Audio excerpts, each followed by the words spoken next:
नमस्कार दोस्तों, राम राम। ये हिंदी का पेपर है, ठीक है, सेकंड ग्रेड का है और अभी एग्ज़ाम लगी है। एग्ज़ाम डेट क्या है? 8/9/2025 है, ठीक है। ऑफिशियल आंसर की मैं बता देता हूँ। आरपीएससी के माध्यम से एग्ज़ाम ली गई है।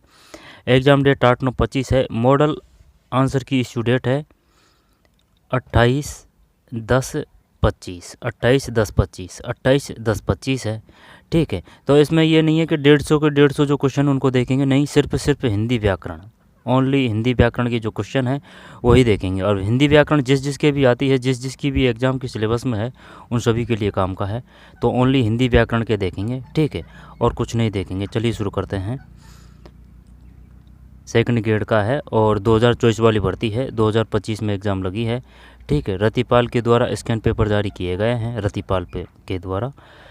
तो चलिए, एक, किस विकल्प के सभी शब्द अशुद्ध हैं? सभी शब्द अशुद्ध हैं। क्वेश्चन बता देता हूँ किस प्रकार के क्वेश्चन हैं। इस प्रकार के क्वेश्चन है, निम्न में से शुद्ध शब्द है, निम्नलिखित में शुद्ध वाक्य नहीं है, निम्नलिखित में किस विकल्प के सभी शब्द शुद्ध है? हिंदी व्याकरण है ये।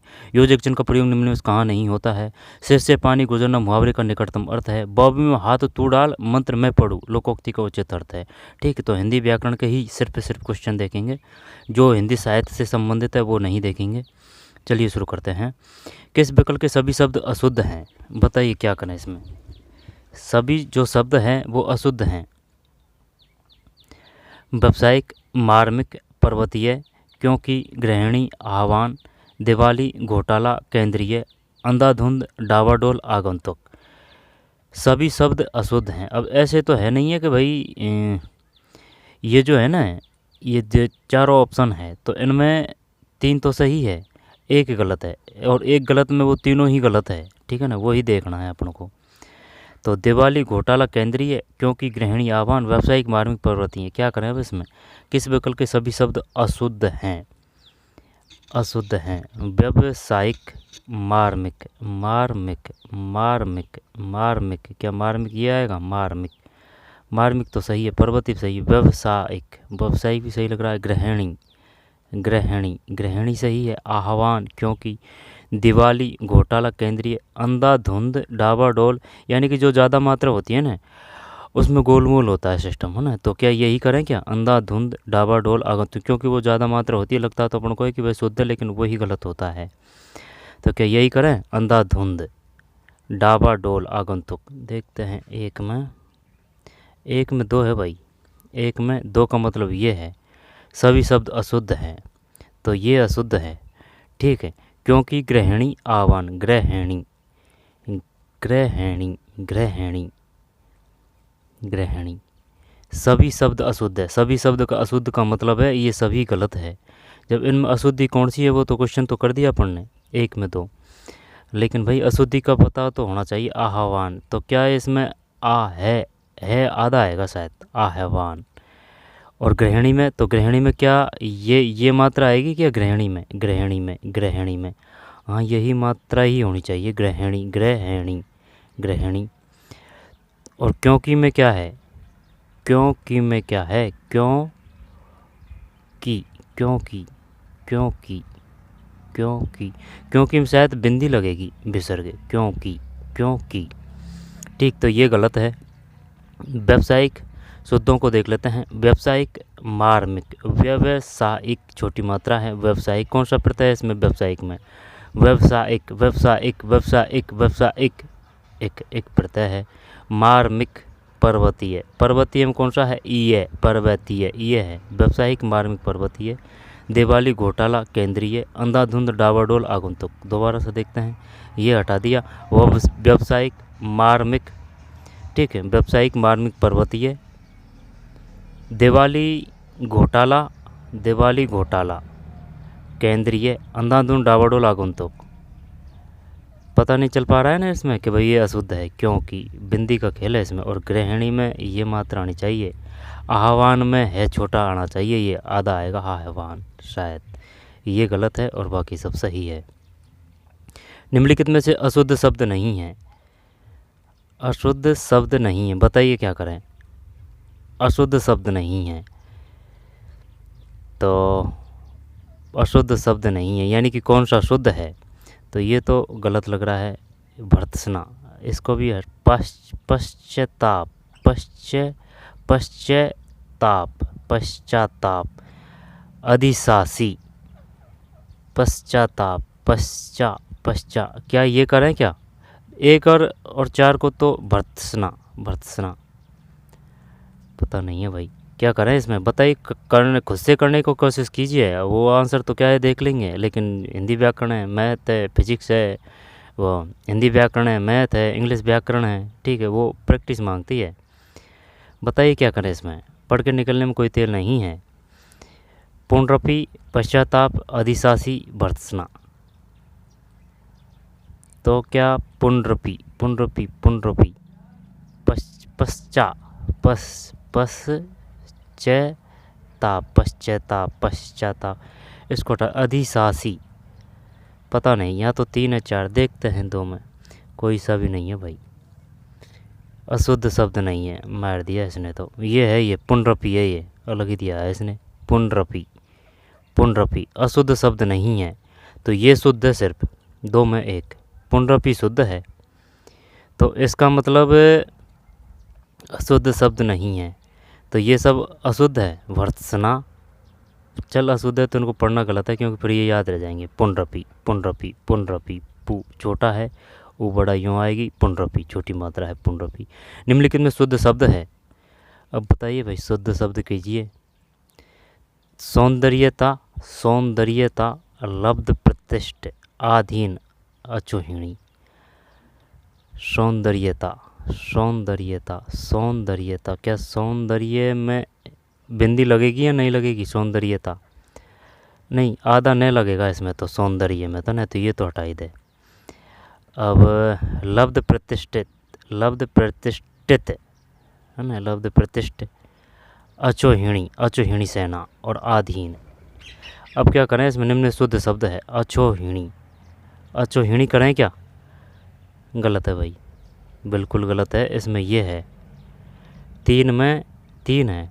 निम्न में से शुद्ध शब्द है लब्ध प्रतिष्ठ, ठीक है, लब्ध प्रतिष्ठ है, सौंदर्यता नहीं है, शुद्ध शब्द है। सौंदर्य तो गलत है ना, वो तो पहले भी दिख लिया, ये सौंदर्य में तो नहीं आएगा। और आधीन, अधीन, आधीन में शायद छोटी मात्रा आएगी, आधीन, आधीन है ना, ये गलत, ये गलत। अचोहिणी, अचोहिणी बड़ी मात्रा तो नहीं आएगी अचोहिणी में, ये सब गलत है। लब्ध प्रतिष्ठ है, लब्ध प्रतिष्ठित, लब्ध प्रतिष्ठ है, 3 है। निम्नलिखित में से शुद्ध वाक्य नहीं है। यह पद कई भावों को प्रकट करता है। अब मेरी बात मान लो, नौकर के हाथ भेज देना, आज तुम फिर इतनी देर में आए। क्या करें अब इसमें, निम्नलिखित में से शुद्ध वाक्य नहीं है, तो यह पद वाक्य शुद्ध वाक्य नहीं है, यानी कि कौन सा शुद्ध वाक्य नहीं है, ठीक है, कौन सा सही नहीं है।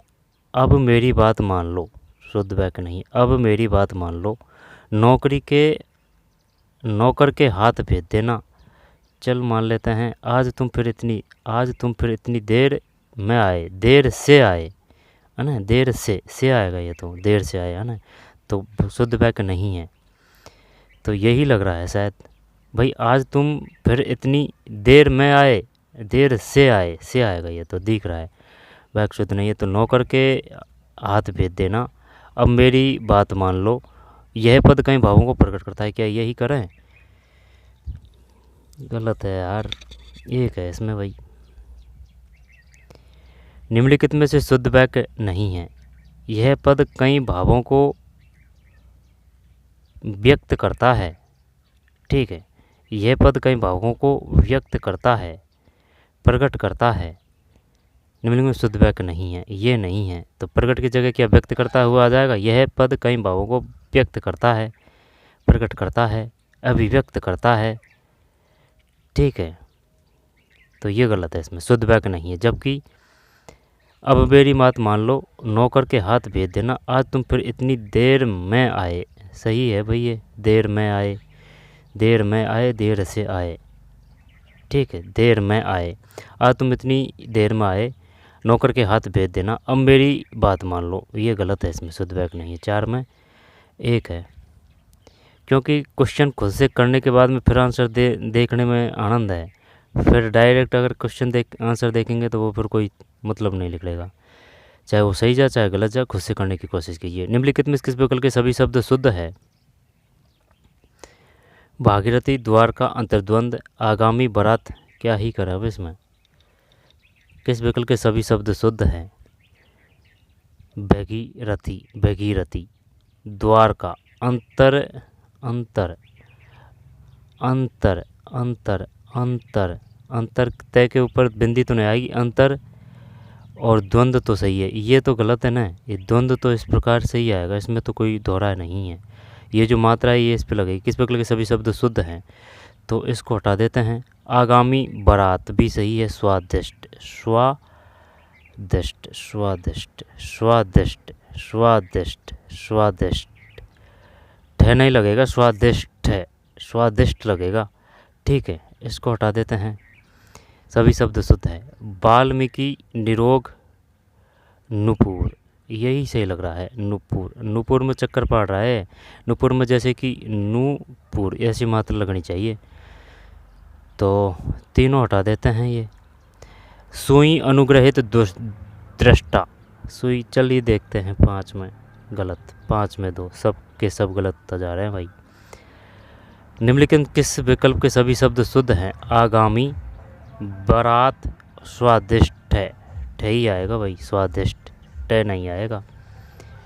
ठीक है, निम्नलिखित किस विकल्प? अब ऐसे नहीं है कि ये जो जैसे कि भागीरथी सही होगा, द्वारका भी सही होगा, लेकिन अंतर्द्वंद गलत होगा।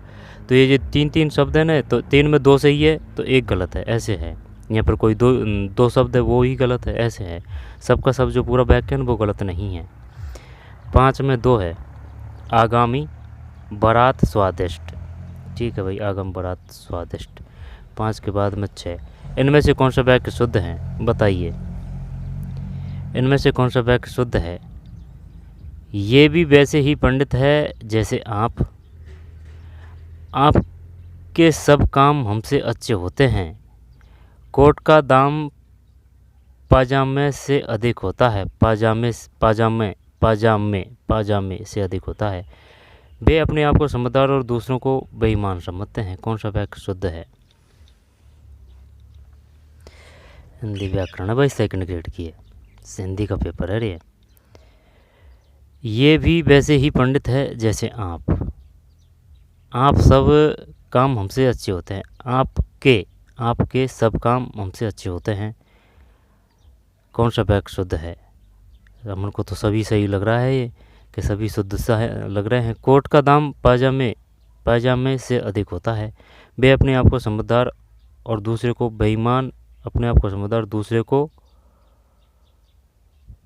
को बेईमान। बेईमान की बात थोड़ी आएगी।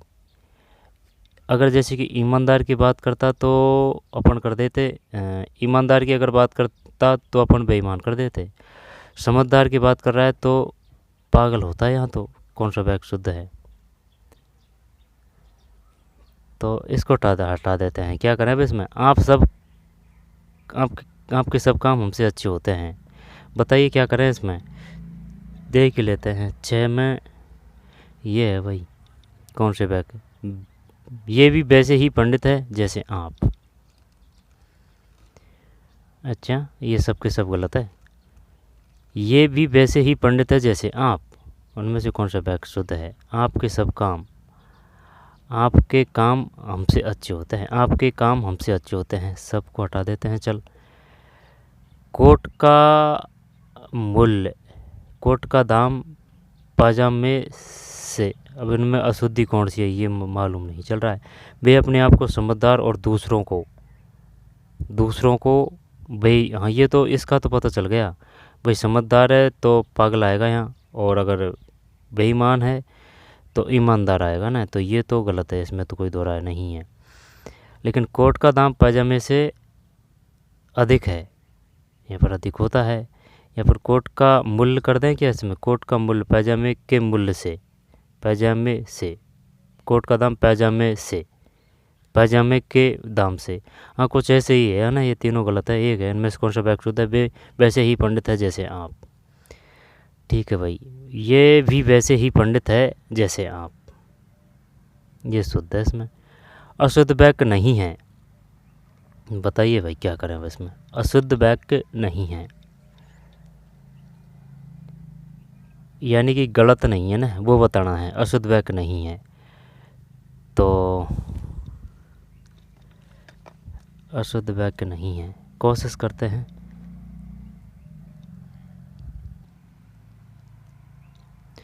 अशुद्ध वाक्य नहीं है। उसने गुरु के चरणों में अपना सिर रख दिया। वह मुझ पर क्रुद्ध है। आत्मा के अंदर बल होना चाहिए। बजट के ऊपर बहस होगी। क्या ही करें अब इसमें, बढ़िया दिया है भाई पेपर। अशुद्ध वाक्य नहीं है, अशुद्ध वाक्य नहीं है यानी कि कौन सा गलत नहीं है, अशुद्ध वाक्य नहीं है। उसने गुरु के चरणों में अपना सिर रख दिया। उसने गुरु के चरणों में अपना सिर, सिर माथा रख दिया। सिर, सिर, सिर है ना। उसने गुरु के चरणों में, उसने गुरु के चरणों में अपना सिर रख दिया। वह मुझ पर क्रुद्ध है। वह मुझसे क्रुद्ध है। वह मुझ पर क्रुद्ध है।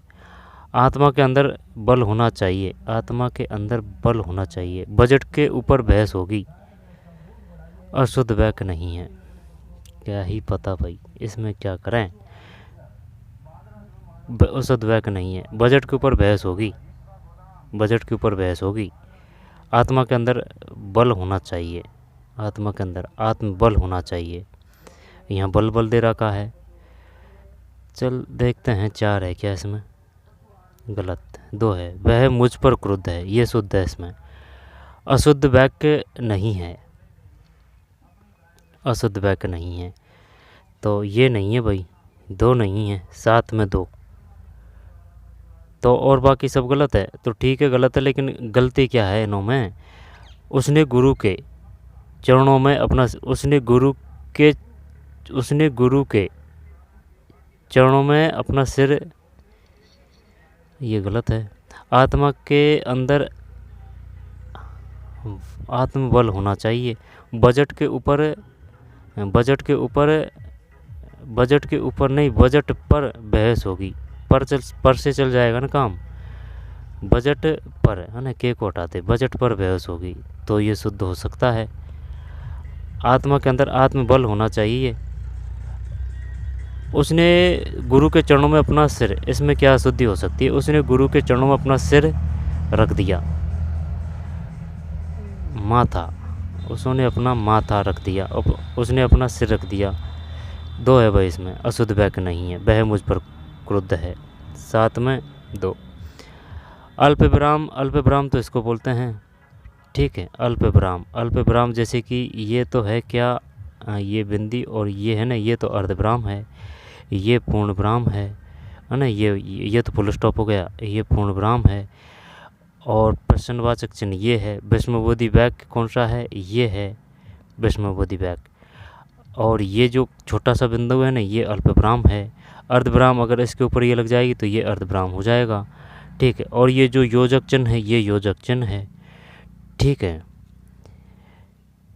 अल्पविराम चिन्ह के प्रयोग के संदर्भ में असंगत कथन है। अल्पविराम यानी कि जरा सा रुकते हैं वहाँ। समान अधिकरण शब्दों के जैसे कि सब्जी कौन कौन सी है, गोभी, पत्ता, आलू, भटा, टमाटर, है ना। तो जैसे कि गोभी कॉमा लगा दिया, गोभी, टमाटर, ठीक है। इस प्रकार से वो अल्पविराम आएगा। अल्पविराम चिन्ह के प्रयोग के संदर्भ असंगत कथन है। समानाधिकरण शब्दों के मध्य अल्पविराम चिन्ह का प्रयोग किया जाता है। समानाधिकरण, ठीक है। जब कई शब्द भेद जोड़े से आते हैं तब प्रत्येक जोड़े के मध्य अल्पविराम चिन्ह का प्रयोग किया जाता है। भेद जोड़े से आते हैं। संबोधन कारक की संज्ञा और संबोधन शब्दों के पश्चात अल्पविराम चिन्ह का प्रयोग किया जाता है। छंदों में बहुधा यति के पश्चात अल्पविराम चिन्ह का प्रयोग किया जाता है। छंदों में बहुधा यति के पश्चात अल्पविराम चिन्हों का प्रयोग किया जाता है। दोबारा से क्या ही करें अब इसमें, बताइए भाई, जो जानते हैं वो बताइए इसमें क्या हो सकता है। अल्पविराम चिन्ह के प्रयोग के संदर्भ में असंगत कथन है। अल्पविराम इसको बोलते हैं। समानाधिकरण शब्दों के मध्य, ये तो सही है। जब कई शब्द भेद जोड़े से आते हैं तब प्रत्येक जोड़े के मध्य अल्पविराम चिन्ह का प्रयोग किया जाता है। इसको तो हटा दे। संबोधन कारक की संज्ञा और संबोधन शब्दों के पश्चात अल्पविराम चिन्ह का प्रयोग किया जाता है। छंदों में बहुधा यति के पश्चात अल्पविराम चिन्ह का आंसर देख लेते हैं। 8 में 2 है, यही है भाई, लेकिन श्योर नहीं थे अपन, तो अब इसको कह ही माने कि भाई सही कर दिया अपन ने, ये है इसमें। और ये सब जो है ना, ये अल्पविराम के बारे में सही व्याख्या कर रहे हैं। समानाधिकरण शब्दों के मल अल्पविराम चिन्ह का प्रयोग किया जाता है। संबोधन कारक की संज्ञा और संबोधन शब्दों के पश्चात अल्पविराम चिन्ह का प्रयोग किया जाता है। संबोधन कारक, हे राम हैं, या फिर के गोपाल इधर आइए, सही है क्या है। संबोधन कारक की संज्ञा और संबोधन शब्दों पश्चात अल्पविराम चिन्ह का प्रयोग किया जाता है। छंदों में बहुधा यति के पश्चात अल्पविराम चिन्ह का प्रयोग। बहुधा यति वही है जैसे कि राम, श्याम, है ना, कि भाई भगवान, जो भगवानों के नाम है वो बताइए, ठीक है, या फिर आपके जो मित्र हैं उनके नाम बताइए, है ना, ऐसे हो सकता है। ये छंदों में बहुधा यति के पश्चात अल्पविराम चिन्ह का प्रयोग किया जाता है। निम्नलिखित में से शुद्ध वाक्य है, बताइए क्या करें। शुद्ध वाक्य है, शुद्ध अशुद्धि से हैं ये क्वेश्चन। तो वृक्षों पर कोयल कूक रही है, बोल रही है, चल ठीक है, शुद्ध वाक्य है। देखते हैं, रुक। अपने अपने घरों से ले आओ, अपने अपने घरों से ले आओ, अपने अपने घरों से ले आओ। वे अनेक कला जानते हैं, श्रोताओं में कई श्रेणियों के लोग थे। मार दिया, क्या करें अब इसमें, शुद्ध बताना है। वृक्षों पर कोयल कूक रही है, कोयल बोल रही है, कूक चल ठीक मान लेते हैं। अपने अपने घरों, शुद्ध बैग जब एक ही बताना है। अपने अपने घरों से ले आओ, अपने अपने घरों से ले आओ। वे अनेक कला जानते हैं, श्रोताओं में कई श्रेणियों के लोग थे। पता नहीं भाई, श्रोताओं में कई श्रेणियों के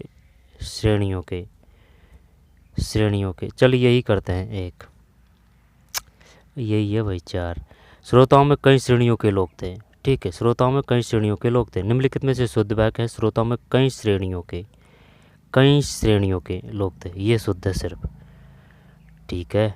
9 के बाद में 10। योजक चिन्ह का प्रयोग निम्नलिखित में से कहाँ नहीं होता है। योजक मतलब जो जोड़ता है, जैसे कि दिन और रात, ठीक है।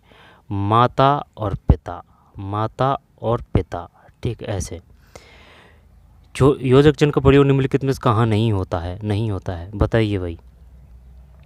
पदबंध को सामासिक पद बनाने के लिए, पुनरुक्ति शब्दों के बीच में, द्वंद्व समास के पदों के बीच में, किसी पुस्तक के अवतरण के साथ उसके लेखक के नाम से पहले। क्या करें इसमें, कहाँ नहीं होता है। पदबंध को सामासिक पद बनाने के लिए, चल ठीक है, ये तो मान ली इसकी बात, जैसे कि दिन रात सामासिक हो चुका है। पुनरुक्त शब्दों के बीच में, इसको भी मान लेते हैं। द्वंद्व समास पदों के बीच में, चल ठीक है। किसी पुस्तक के अवतरण के साथ उसके लेखक के नाम से पहले, ये कुछ हजम नहीं बार, तो यही करते हैं 10 में। हाँ यही सही है ना, तो 10 में 4 है। दोबारा से देखते हैं, ये हटा दिया। योजक चिन्ह की बात है। पदबंध को सामासिक पद बनाने के लिए, जैसे कि दिन और रात, ठीक है, सामासिक पद बन गया ना। पुनरुक्त शब्दों के बीच में, द्वंद्व समास के पदों के बीच में, ये नहीं है। 11 किसी के वाक्यों को उद्धृत करने के पूर्व निम्नलिखित में से किस विराम चिन्ह का प्रयोग किया जाता है। एक तो 66 और एक 99 है, ठीक है, वो डबल है, और ये एक वो है छोटा बड़ा। तो क्या करें बताइए। किसी के वाक्यों को उद्धृत करने के पूर्व निम्नलिखित में किस विराम चिन्ह का प्रयोग किया जाता है। तो अर्धविराम चिन्ह, इसको तो हटा दे, इससे तो कोई लेना देना नहीं है। निर्देशक चिन्ह, ये तो भाई जो कोई कहा रहा है उसकी बात को जो लिखा जाता है तो वो तो ये आ जाएगा। योजक चिन्ह भी नहीं आएगा। अवतरण चिन्ह, निर्देश, यही आना चाहिए अवतरण चिन्ह 11 में। अरे यार, निर्देशक चिन्ह,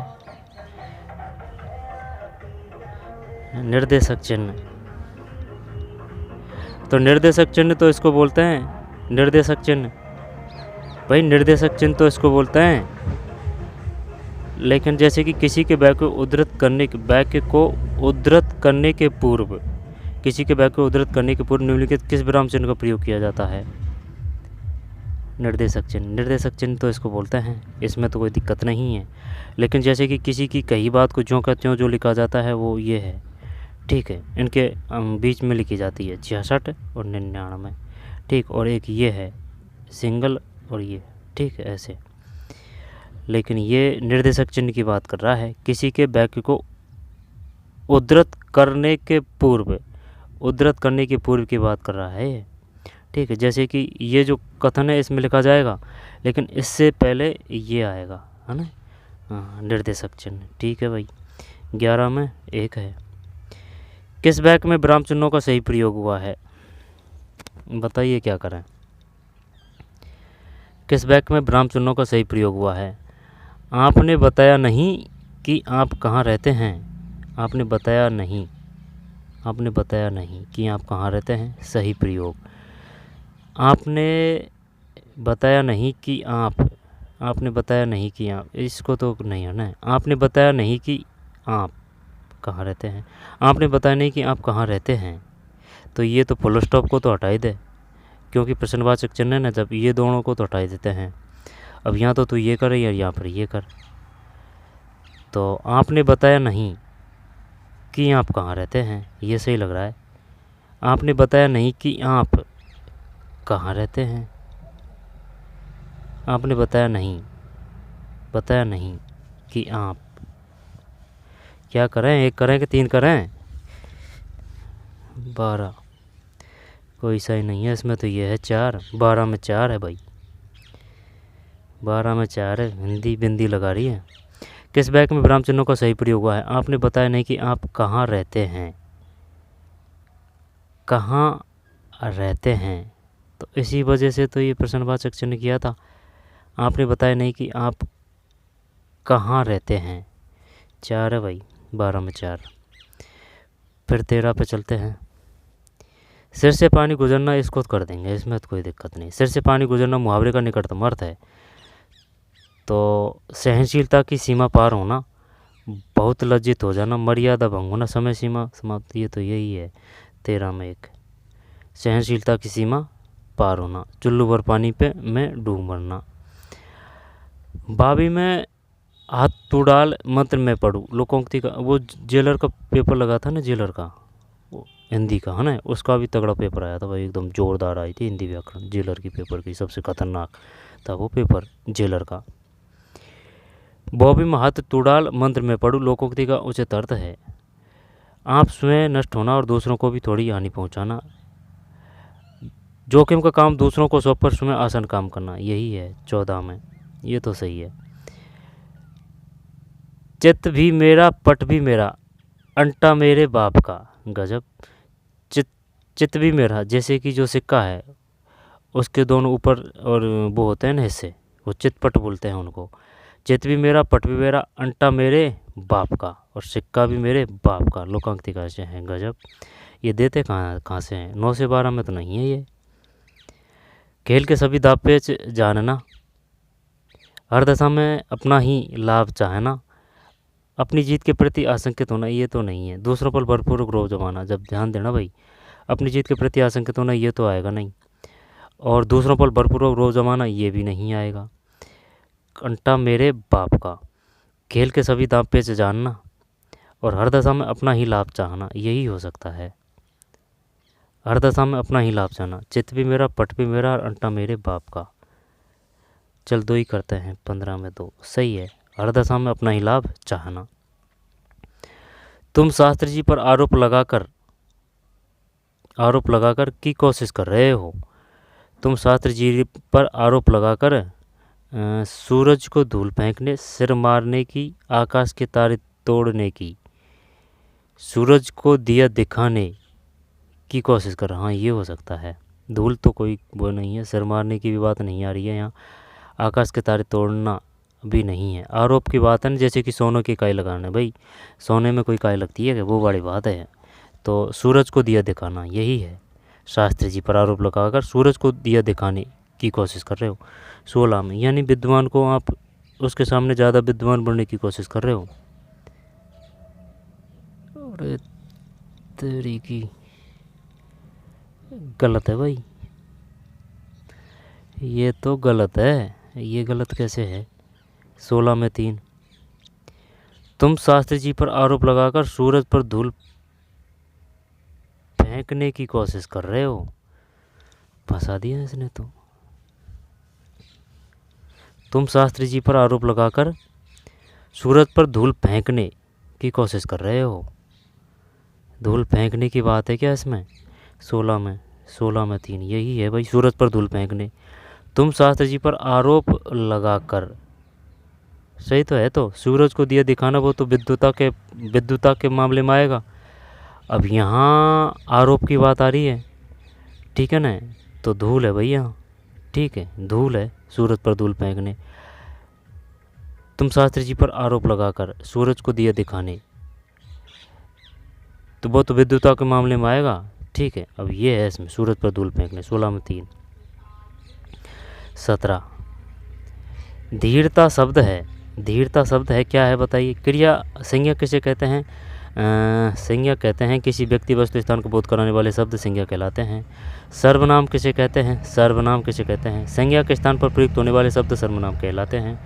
विशेषण किसे कहते हैं? विशेषण संज्ञा व सर्वनाम के स्थान पर प्रयुक्त होने वाले शब्दों को सर्वनाम, वो संज्ञा किसी व्यक्ति वस्तु स्थान को बोध कराने वाले शब्द संज्ञा, सर्वनाम संज्ञा के स्थान पर शब्द प्रयुक्त होने वाले शब्द सर्वनाम। विशेषण किसे कहते हैं?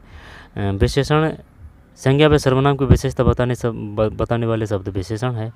प्रविशेषण किसे कहते हैं? प्रविशेषण विशेषण की भी जो विशेषता बताए उसे प्रविशेषण कहते हैं। ये बात तो सही है। तो धीरता शब्द है, धीरता शब्द है। क्या विशेषण करें? क्या करें इसमें? ये पद्यांश को पढ़ते हैं, शानदार होगा ये इसमें, है ना। जिन कर्मों में किसी प्रकार का कष्ट या हानि सहने का साहस अपेक्षित होता है, उन सब के प्रति उत्कृष्टतापूर्ण आनंद उत्साह के अंतर्गत लिया जाता है। कष्ट या हानि के भेद के अनुसार उत्साह के भी भेद हो जाते हैं। साहित्यिक मीमांसाओं ने इसी दृष्टि से युद्ध वीर, दान वीर, दया वीर इत्यादि भेद किए हैं। इनमें सबसे प्राचीन और प्रधान युद्ध वीरता है, जिसमें आघात, पीड़ा या मृत्यु तक की परवाह नहीं रहती। इस प्रकार की वीरता प्रयोजन अत्यंत प्राचीन काल से पड़ता चला आ रहा है, जिसमें साहस और प्रत्यय दोनों चरम उत्कर्ष पर पहुँचते हैं। पर केवल कष्ट या पीड़ा सहन करने के साहस में भी उत्साह का स्वरूप स्फुरित नहीं होता। उसके साथ आनंदपूर्ण प्रयत्न या उसकी उत्कंठा का योग चाहिए। बिना बेहोश हुए भारी फोड़ा चिराने को तैयार होना साहस कहा जाएगा। बिना बेहोश हुए भारी फोड़ा चिराने को तैयार होना साहस कहा जाएगा, पर उत्साह नहीं। समझ रहे हो बात को? बिना बेहोश हुए भारी फोड़ा चिराने को तैयार होना साहस कहा जाएगा, पर उत्साह नहीं, ठीक है। यानी कि उत्साह में क्या अंतर है और साहस में क्या अंतर है, ठीक है। इसी प्रकार चुपचाप बिना हाथ पैर हिलाए घोर प्रहार सहने के लिए तैयार रहना साहस, और कठिन से कठिन प्रहार सहन कर भी जगह से न हटना धीरता कही जाएगी। अच्छा, ऐसे साहस और धीरता को उत्साह के अंतर्गत तभी ले सकते हैं जबकि साहसी या धीर उस काम को आनंद के साथ करता चला जाएगा। अंतर्गत तभी ले सकते हैं जबकि साहसी या धीर उस काम को आनंद के साथ करता चला जाएगा, जिसके कारण उसे इतने प्रहार सहने पड़ते हैं। सारांश है कि आनंदपूर्ण प्रयत्न या उसकी उत्कृष्टता में ही उत्साह का दर्शन होता है, ठीक है, केवल कष्ट सहने के निश्चेष्ट साहस में नहीं। समझ में आ रही है बात?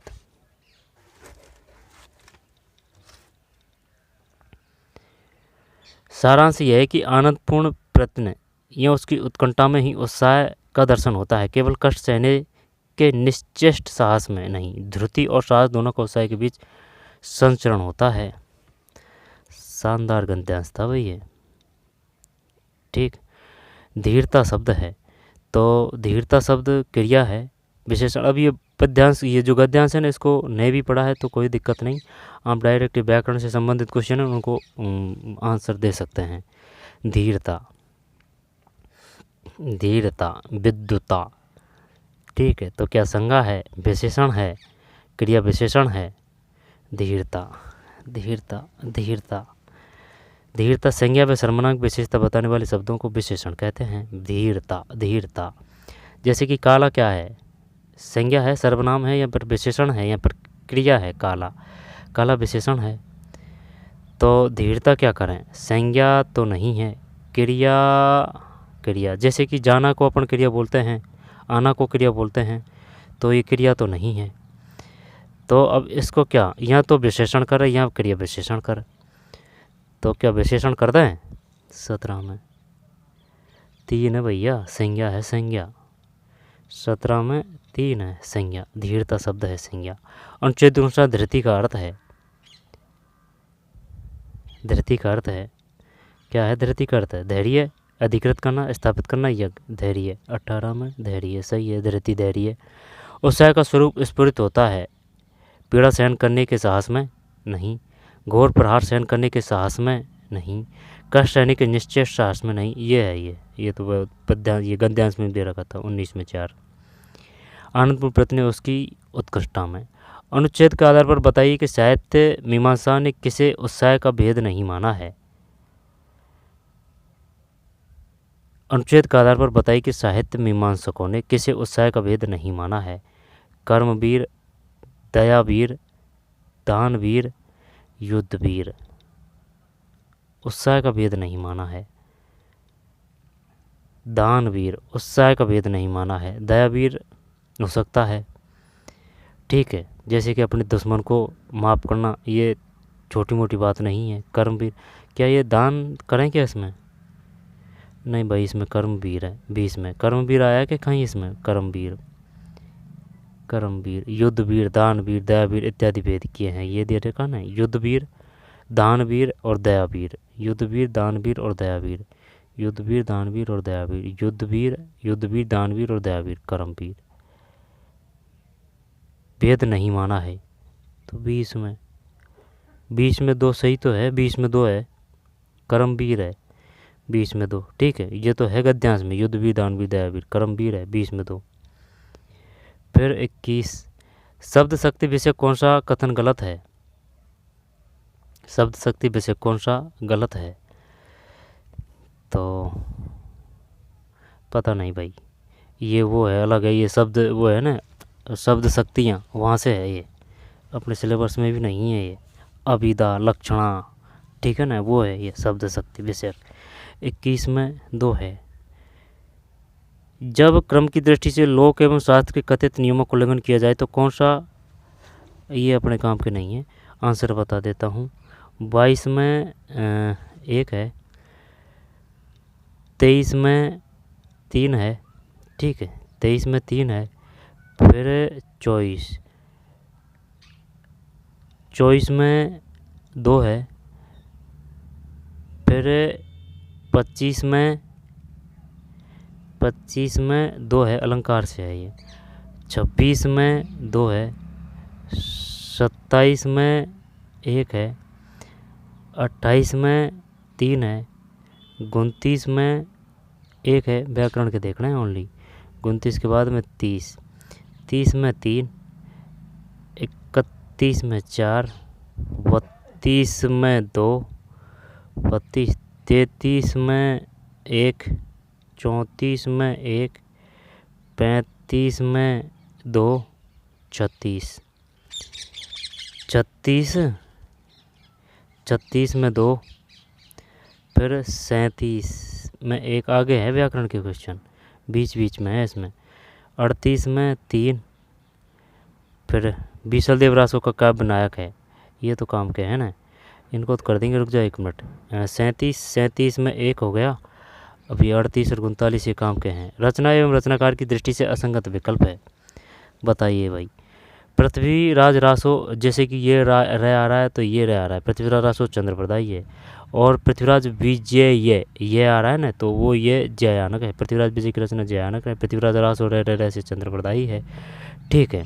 अब ये खुमान रासो रचना है ना, वो उसकी है दलपत विजय की, यानी कि भाई ये ऐसे याद कर रखा है भाई, जो सेना होती है ना उनमें खुमान होता है, खुमान यानी कि जोश, जब वो जीत के आती है तो सेना का जो दल होता है उसको ही तो दल बोलते हैं, तो जीत के आती है भाई सेना में खुमान आ रहा है तो सेना को दल भी बोलते हैं, तो खुमान रासो दलपत विजय है, खुमान रासो दलपत विजय है, ठीक। तो पृथ्वीराज रासो चंद्रप्रदायी, पृथ्वीराज विजय जयानक, और विजयदान दे था की रचना कौन सी है, बात हमें भूगोल है वो अलग है ना। और विजयदान देता सागरमल गोपा, वो तो जैसलमेर से है, सागरमल गोपा जैसलमेर का गुंडा राज। और जैसे कि वीर विनोद दे से श्यामल दास की रचना है, श्यामल दास की रचना है। पृथ्वीराज बिसो, घुमाण रासो, दलपत विजय, परमाल रासो और बीसल देव रासो नरपति नालय है। ये ध्यान नहीं है, इसमें ये आना चाहिए 38 में, सही है। 38 में ये नहीं है। बीसल देव रासो, ये ऐसे याद कर रखा है भाई, 20 है बीसल देव, यानी कि 20 है पति, ठीक। तो 20 पति है, यानी कि 20 पति है जिसके। तो बीसल देव रासो नरपति नालय, बीसल देव रासो नरपति नालय, बीसल देव रासो नरपति नालय। परमाल जगनिक, ये नया आया है इसमें। परमाल रासो की रचना है जगनिक। घुमाण दलपत विजय है। पृथ्वीराज रासो चंद्रबरदाई है। दोबारा से देखते हैं, पृथ्वीराज रासो चंद्रबरदाई है, रे से रे। और पृथ्वीराज विजय ये से जयानक है। वीर विनोद दे से श्यामल दास है। घुमाण रासो दलपत है ना, सेना में घुमाण होता है जो, ऐसे याद कर सकते हैं, जैसे आपको छुट्टी बोलो इस प्रकार से याद कर सकते हैं। घुमाण रासो दलपत विजय। परमाल जगनिक है, परमाल रासो जगनिक। बीसल यानी 20 है जिसके पति नरपति, बीसल देव रासो नरपति नालय। बीसल देव रासो का काव्य नायक है, तो कौन सा है? पृथ्वीराज चौहान है या फिर विग्रहराज चतुर्थ है? 39 में 4 है, विग्रहराज चतुर्थ है। बीसल देव रासो का काव्य नायक है विग्रहराज चतुर्थ, 39 में 4। कालिदास की रचना के नाम कौन कौन से हैं? मेघदूतम, रघुवंशम, अभिज्ञान शाकुंतलम, अभिज्ञान शाकुंतलम, मेघदूतम, रघुवंशम, अभिज्ञान शाकुंतलम, ठीक है। तुलसीदास की तो रामचरितमानस है। सूरसागली सूरदास की है। पद्मावत उसकी है मलिक मोहम्मद जायसी, है। दोहाबली कबीर की है क्या? दोहाबली कबीर। रामचरितमानस तुलसीदास, सूरसागली सूरदास है। पद्मावत मलिक मोहम्मद जायसी, दोहावली कबीर होना चाहिए। तो दोहा चौपाई में निबंध मनस्वी शैली में लिखी गई भक्तिकाल की प्रमुख रचना है। 40 में 3 है पद्मावत। दोहा चौपाई में निबद्ध मसनवी शैली में लिखी गई भक्तिकाल की प्रमुख रचना है पद्मावत। किसकी है? मलिक मोहम्मद जायस की। सूरसावली सूरदास की। रामचरितमानस तुलसीदास की। कालिदास की रचना कौन कौन सी है? मेघदूतम, रघुवंशम और अभिज्ञान शाकुंतलम, ठीक है। आलयखंड किस रासो का विकसित रूप माना जाता है? आलयखंड 41 में 4 है, परमाल रासो है।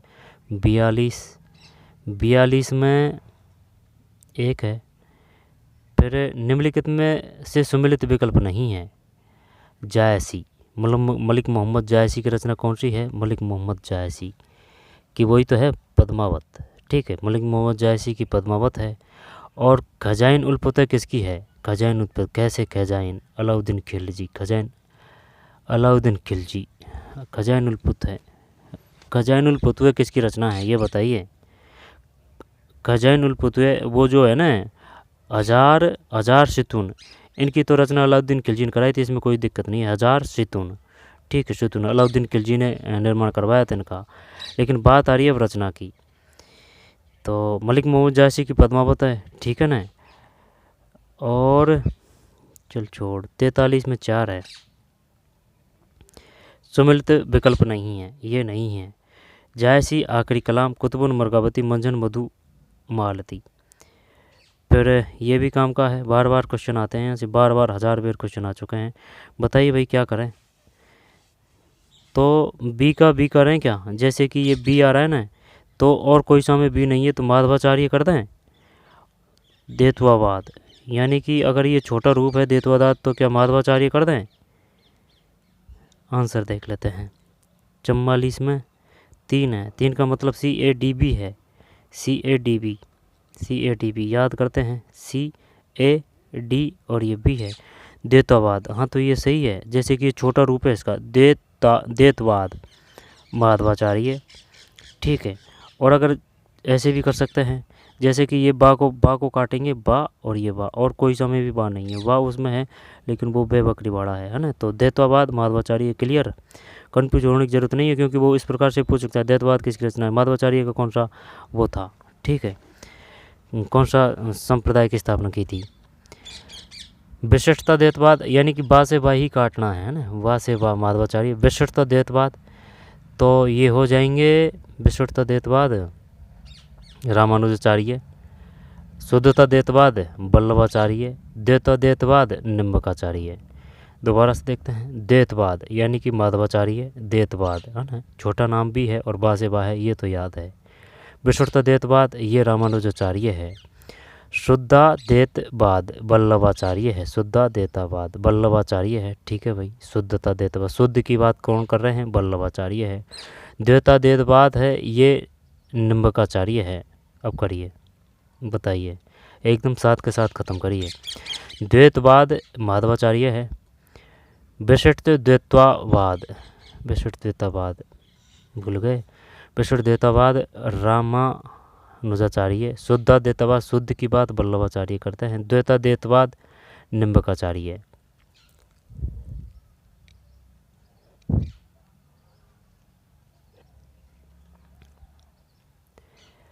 तो 44 में 3 है। 44 में 3 का मतलब CADB है, CADB, CAD और ये B है। तो द्वैतवाद ये तो क्लियर है, माधवाचार्य। विशिष्टता द्वैतवाद रामानुजाचार्य। विशिष्ट यानी कि विशिष्ट आदमी कौन है? राम भगवान से याद कर सकते हैं कि भाई विशिष्ट आदमी है राम भगवान जी, है ना। तो विशिष्टता द्वैतवाद रामानुजाचार्य, राम भगवान जी से पकड़ सकते हैं। विशिष्टता द्वैतवाद रामानुजाचार्य। शुद्ध की बात कर रहे हैं वल्लभाचार्य। द्वैता द्वैतवाद है यानी कि 2 बेर द है, द और द, तो ये है निम्बा। ठीक है, निम्बा, निम्बा। चल करिए, द्वैतवाद द्वैतवाद तो द्वैतवाद बा से वा माधवाचार्य है।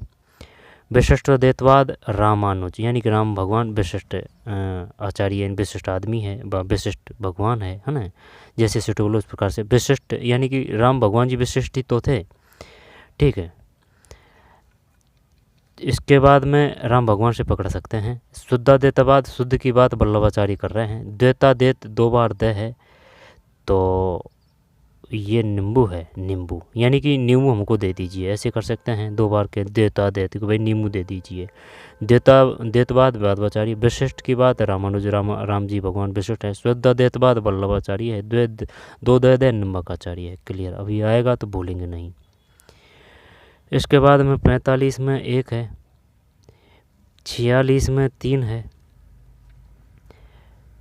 लोग है लागी कवित बनावत मोही, तो मेरे कवित बनावत।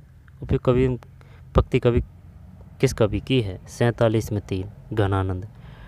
48 में 4 49 में 1, 50 में 4, 51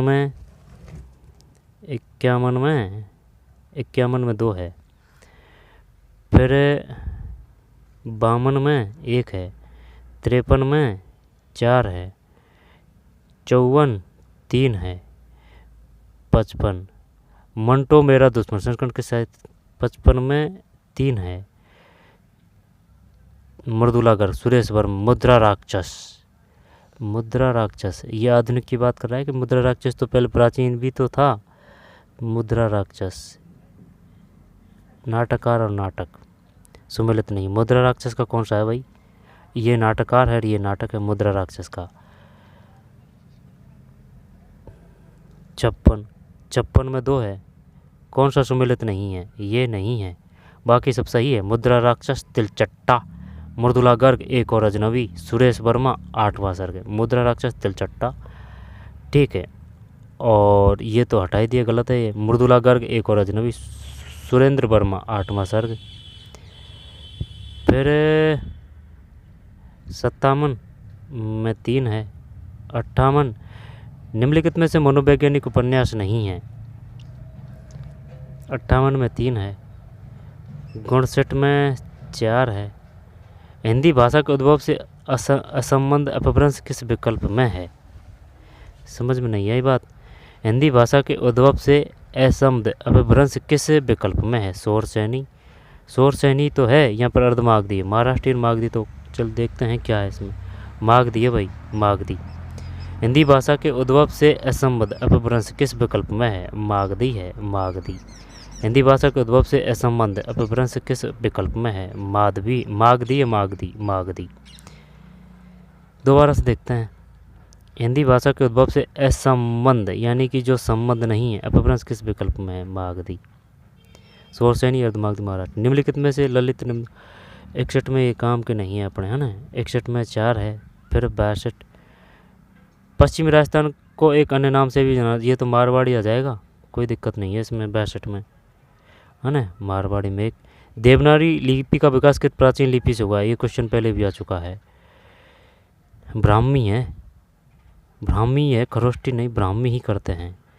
63 सही है, ब्राह्मी। देवनागरी लिपि का विकास किस प्राचीन लिपि से हुआ है? ब्राह्मी। ठीक है, देवनागरी लिपि का विकास किस प्राचीन लिपि से हुआ है? ब्राह्मी, ब्राह्मी, ब्राह्मी है। 63 में 2 है। पूर्व हिंदी का विकास किस अपभ्रंश से हुआ है? पूर्वी की बात है ना, जैसे कि ये अपना भारत है प्यारा, तो पूर्वी हिंदी। तो शोरसैनी, अर्धमागधी, ब्रांचस, 85, पता नहीं। 64 में ये है, अर्धमागधी है। पूर्व हिंदी का विकास किस अपभ्रंश से हुआ है? अर्धमागधी, अर्धमागधी है। पूर्व हिंदी का विकास किस अपभ्रंश से हुआ है? अर्धमागधी है। निम्नलिखित में किसी देवनागरी लिपि का दोष माना जाता है? पढ़ते हैं और समझते हैं इसको, देखते हैं क्या है, काम का है, ये आ सकता है क्वेश्चन। एक वर्ण से एक ध्वनि संकेतित होती है। दो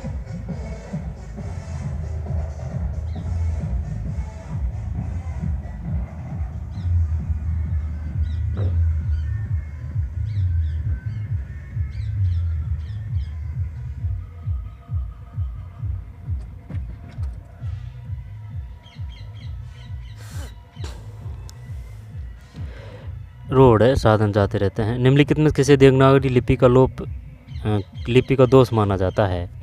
एक वर्ण से एक ध्वनि संकेतित होती है। देवनागरी लिपि की वर्णमाला का वर्णक्रम वैज्ञानिक है, दोष माना जाता है। इस लिपि के लेखन और मुद्रण के अक्षर एक रूप है। संयुक्त अक्षरों को लिखने की कई पद्धतियां हैं, पता नहीं भाई। एक वर्ण से एक ध्वनि संकेतित होती है, दोष माना जाता है। 65 में 4 है। ठीक है, ये है इसमें आंसर, है ना। निम्नलिखित में किसी देवनागरी लिपि को उद्भव कहाँ से हुआ है? ब्राह्मी लिपि से। क्वेश्चन आ चुका है। दोष माना जाता है, ये माना जाता है। संयुक्त अक्षरों को लिखने की कई पद्धतियां हैं, संयुक्त अक्षरों को लिखने की कई पद्धतियां। ठीक है भाई, मान ली तेरी बात। अब बाकी के भी काम कहें। एक वर्ण से एक ध्वनि संकेतित होती है, ये दोष नहीं है। ठीक है, ये प्लस पॉइंट है। देवनागरी लिपि की वर्णमाला का वर्णक्रम वैज्ञानिक है। इस लिपि के लेखन और मुद्रण के अक्षर एक रूप है।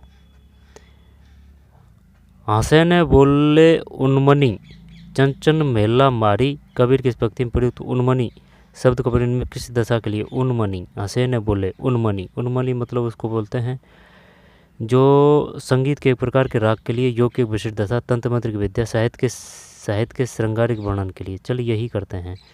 66 में से अपन को आता है, हाँ ये 2 है इसमें, योग की विशिष्ट दशा के लिए है। 67 में 1 है, जलतर चलचर, तो जहाना शब्द का अर्थ है जलतर, जलचर, थलचर, नभचर, नाना, जे जड़ तेचन जीव जहाना।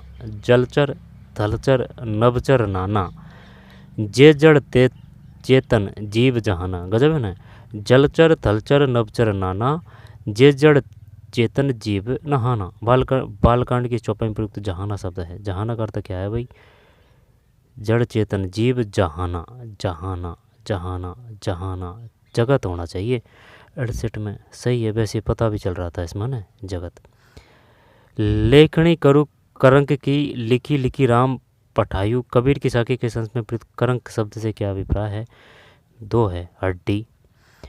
फिर 70 में 2 है, फिर 71 में 3 है, 72 में 1 है, फिर 73 में 2 है, 74 में 3 है। हारे मोरे जीवन प्राण उधार, और आशिरो नाही तुम बिन, तीनों लोक मझार। उपयुक्त मीरा का अपने आराध्य के प्रति भक्त। 75 में 3 है, तू काकी है करत प्रसन्ना, कोने घोष पठायो। 76 में 2 है। 77 आली रे मेरे नैना बाण पड़ी। 77 में 1, 78 में 2, 79 में 4, 80 में 1, 81 में 4, फिर 82 में 1, 83 में व्याकरण के नहीं है ना, 83 में हिंदी बाणों के काम के हैं, 83 में 3 जो ऑप्शनल हिंदी है, 84 में 4,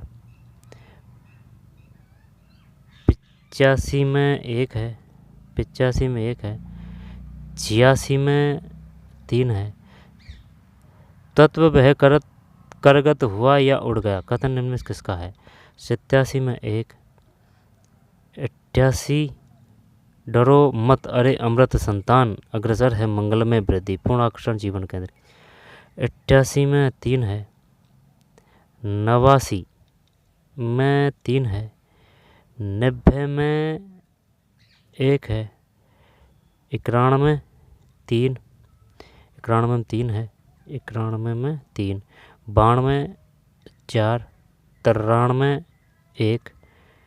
मुझसे पूछना चाहते हो परंतु जो व्यक्ति तुम्हारे किसी प्रश्न का उत्तर दे सकता है वह मैं नहीं हूँ। उत्तर किसी प्रश्न का तुम्हें केवल एक ही व्यक्ति से मिल सकता है। 94 में 1, 95 में 2, 96 में 1, 97 में 2, 98 में 2, 99 में 3, 100 में 4, 100 में 4।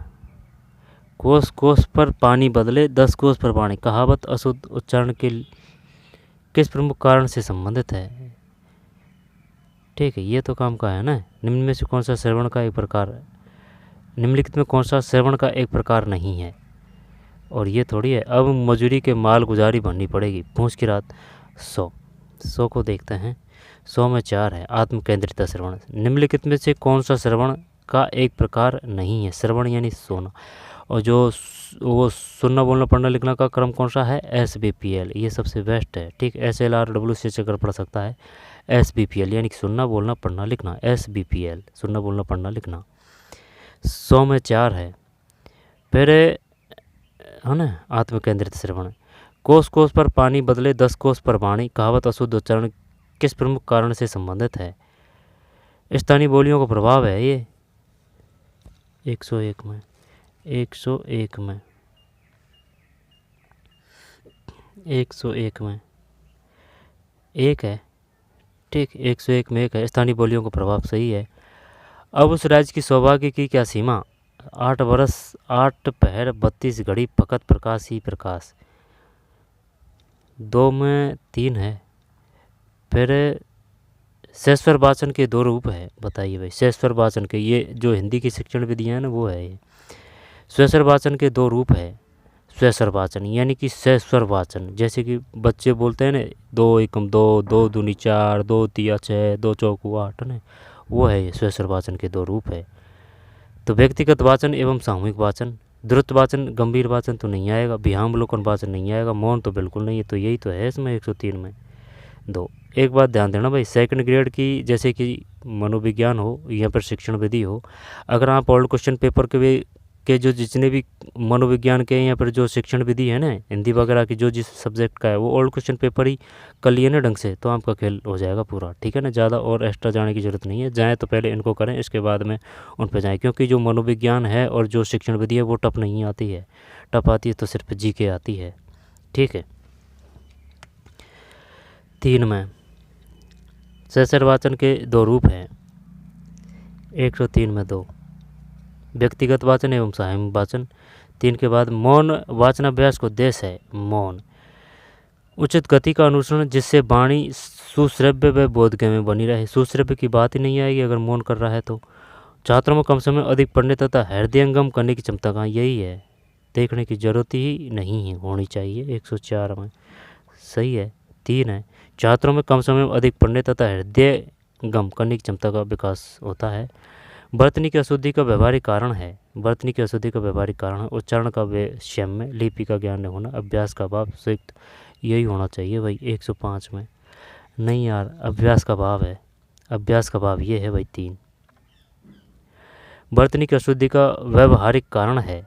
ठीक है, जैसे कि अपन ये लिखने में जो त्रुटि होती है उसका मतलब है अभ्यास का अभाव है। सही बात है, यानी कि लिखने का अभ्यास नहीं किया है। वर्तनी की अशुद्धि का व्यवहारिक कारण है अभ्यास का अभाव है। जैसे कि वर्तनी ये जो शुद्ध लिखावट होती है, मात्रा ऊपर नीचे हो जाती है ना, तो उसका जो कारण है वो है अभ्यास का अभाव। 105 में 3।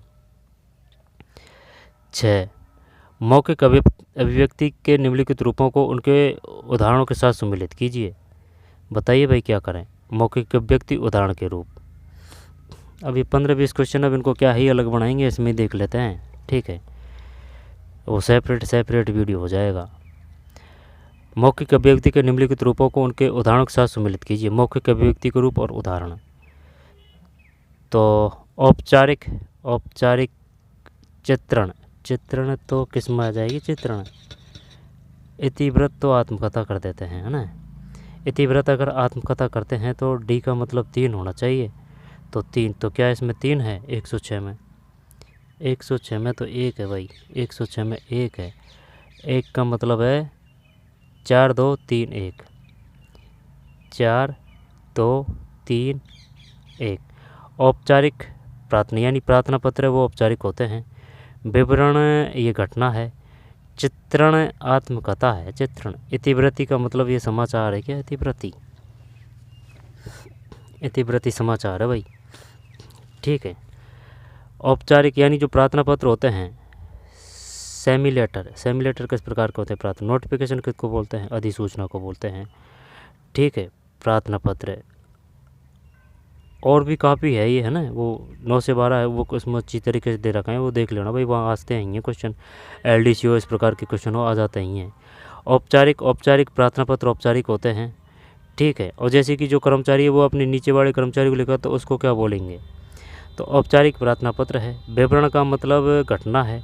चित्रण का मतलब आत्मकथा है। इतिवृत्त का मतलब समाचार है। औपचारिक प्रार्थना पत्र। विवरण का मतलब घटना। चित्रण का मतलब आत्मकथा। इतिवृत्ति मतलब समाचार। सही है क्या ये? 4 2 3 1। 4 2 3 और 1। औपचारिक प्रार्थना पत्र। ठीक है, और विवरण घटना, चित्रण आत्मकथा, इतिवृत्त समाचार। यदि एक हिंदी शिक्षक द्वारा विद्यार्थियों को गृहकार्य में किसी यात्रा का वृत्तांत लिखने के लिए दिया जाए तो विद्यार्थियों को किस प्रकार की लिखित रचना करेंगे? यात्रा वृत्तांत की बात है ना, तो मुक्त अथवा स्वतंत्र रचना, यही सही है 107 में। और क्या होगा इससे बेस्ट? यही है, मुक्त अथवा स्वतंत्र रचना है। यदि एक हिंदी शिक्षक द्वारा विद्यार्थियों को गृहकार्य में किसी यात्रा का वृत्तांत लिखने के लिए दिया जाए तो विद्यार्थी किस प्रकार की लिखित रचना करेंगे? मुक्त अथवा स्वतंत्र रचना। 8 निम्नलिखित में से कौन सी गद्य शिक्षण की विधि नहीं है? गद्य की बात कर रहा है, तो अर्थबोध विधि, देख व्याख्या विधि तो है, विश्लेषण विधि, खंडान्वय विधि। खंडान्वय ध्यान देना भाई, यहाँ चक्कर पड़ेगा। व्याख्या विधि तो है, इसमें तो कोई दोहराया नहीं है। ठीक है, विश्लेषण विधि भी है, ये दोनों तो है। खंडान्वय विधि और अर्थबोध विधि, है ना, गद्य शिक्षण की बात है। अर्थबोध विधि ये भी सही। ये खंडान्वय है ना, ये व्याकरण में आने चाहिए भाई। चल इसको देखते हैं 108 में। सही है, 4 है 108 में 4। ठीक है, निम्नलिखित में कौन सी गद्य शिक्षण की विधि नहीं है? ये नहीं है गद्य शिक्षण की, ये व्याकरण की है। व्याकरण की होनी चाहिए। अर्थबोध विधि है, व्याख्या विधि है, विश्लेषण विधि है। अर्थबोध विधि, व्याख्या विधि, विश्लेषण विधि। अर्थबोध विधि है, ठीक है, व्याख्या विधि है, विश्लेषण विधि है। अर्थबोध, व्याख्या, विश्लेषण। अर्थबोध, व्याख्या, विश्लेषण। अर्थबोध, व्याख्या, विश्लेषण है किसकी? गद्य शिक्षण की। चित्रात्मकता, नाद तथा भाव का आनंद किसके रूप है? नाद तथा भाव, ये तो पद है। 109। हाँ, पद है। व्याकरण शिक्षण हेतु प्रयोग में लाई जाने वाली कौन सी विधि है जिसमें निम्नलिखित क्रम का अनुसरण किया जाता है? निम्न किस क्रम का अनुसरण किया जाता है? बताइए भाई। व्याकरण शिक्षण हेतु प्रयोग में लाई जाने वाली वह कौन सी विधि है जिसमें निम्नलिखित क्रम का अनुसरण किया जाता है? उदाहरण, विश्लेषण, सामान्यीकरण, परीक्षण। समवाय विधि, निगमन, नि से नि आ रहा है ना, निगमन, इसका मतलब है नियम से उदाहरण की ओर। ठीक है ना। और अगर आगमन की बात करेगा तो आ से आ यानी उदाहरण से नियम की ओर आगमन। तो निगमन का मतलब नियम, नियम से उदाहरण की ओर। आगमन मतलब उदाहरण से नियम की ओर। आगमन को उदाहरण भी बोलते हैं। ठीक, निगमन नियम है। समवाय विधि, भाषा संसर्ग विधि। बताइए क्या करें इसमें। उदाहरण है, विश्लेषण है। उदाहरण अगर सबसे पहले आ रहे हैं ना तो उदाहरण इसमें ही आएंगे। आगमन निगमन में तो नियम आते हैं पहले, ये 4 आने चाहिए भाई इसमें। 110 में 4 सही है। आगमन विधि है, ठीक है, आगमन विधि। भाषा शिक्षण हेतु प्रयोग में लाई जाने वाली आगमन विधि है ये। तो यानी कि आगमन विधि का जो ड्राफ्ट है यहाँ पर प्रारूप है वो पहले होता है, जैसे कि उदाहरण आएंगे, फिर विश्लेषण किया जाता है, उदाहरण, विश्लेषण, विश्लेषणों का फिर सामान्यीकरण, फिर परीक्षण। आगमन विधि, आगमन यानी उदाहरण से नियम क्यों, निगमन मतलब नियम से, ये गणित में ली जाती है निगमन विधि। समवाय विधि, समवाय विधि ये साथ साथ चलती है, जैसे कि ये व्याकरण में भी आ जाती है समवाय विधि। भाषा संसर्ग विधि 110 के 11। आर्यभट्ट की पंचपदी पद्धति में तीसरा पद है प्रस्ताव प्रस्तु, प्रस्ताव प्रस्तु है ना, प्रस्ताव प्रस्तु तो है, प्रस्ताव प्रस्तु नियमीकरण, तुलना, प्रस्ताव प्रस्तु तुलना, नियमीकरण, प्रस्ताव प्रस्तु, ये तो दोनों साथ में है ना, प्रस्ताव प्रस्तु और नियमीकरण। क्या दो हैं इसमें 111 में?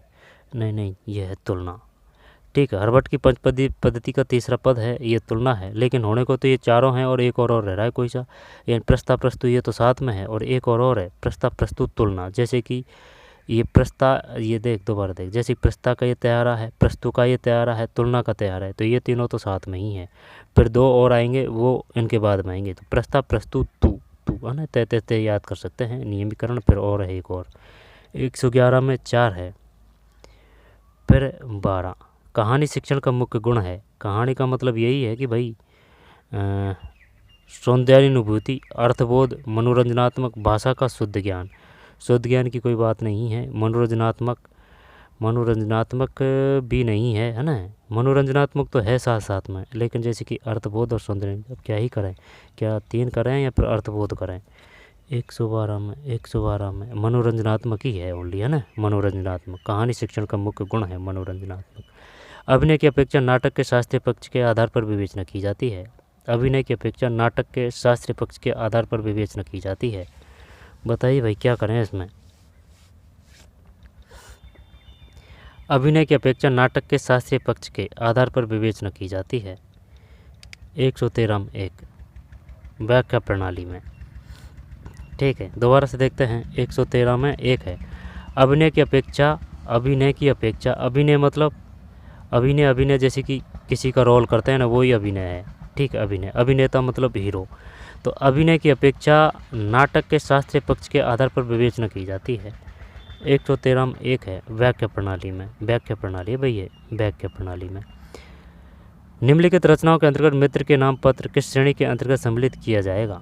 निम्नलिखित रचनाओं के अंतर्गत मित्र के नाम पत्र किस श्रेणी के अंतर्गत सम्मिलित किया जाएगा। अब ये वही है, यानी कि जो 9 से जो 12 की बुक है ना, वहाँ से 2 या 3 क्वेश्चन आ चुके हैं। जो लास्ट का जो वो है ना, जैसे कि LDC बाड़ा हो या फिर 4th ग्रेड में भी वो सिलेबस था, ठीक है ना। अब ये जो 2nd ग्रेड हिंदी में भी आया है, और ये हिंदी में जिस चीज़ की हिंदी है ना, वो उनमें 5 नंबर की या 6-7 नंबर की ये आती है, ठीक। जैसे मित्र के नाम क्या लिखेंगे, अधिकारी को पत्र लिखेंगे तो उसको क्या बोलेंगे, ठीक है।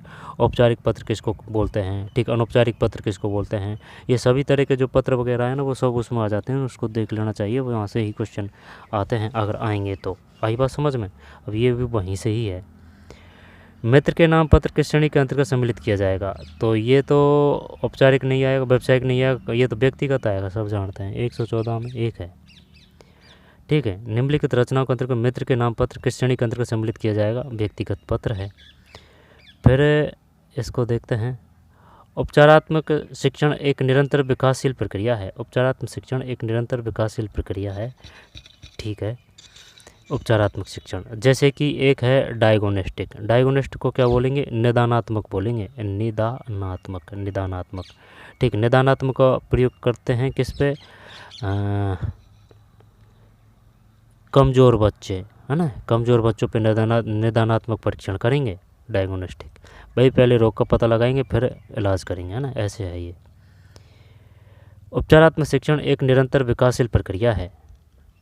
शैक्षणिक निदान के पश्चात उपचार और उस उपचार की प्राथमिकता की जांच के लिए पुनः परीक्षण किया जाता है। दोबारा से देखते हैं, उपचारात्मक शिक्षण एक निरंतर विकासशील प्रक्रिया है। उपचारात्मक शिक्षण एक निरंतर, शैक्षणिक निदान के पश्चात उपचार और उस उपचार की प्राथमिकता की जांच के लिए पुनः परीक्षण किया जाए।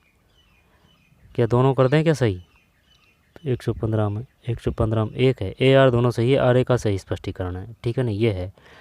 उपचारात्मक शिक्षण एक निरंतर विकासशील प्रक्रिया है। उपचारात्मक शिक्षण एक निरंतर विकासशील प्रक्रिया है। शैक्षिक निदान के पश्चात उपचार और उस उपचार की प्राथमिकता की जांच के लिए पुनः परीक्षण किया जाता है। शैक्षिक निदान के पश्चात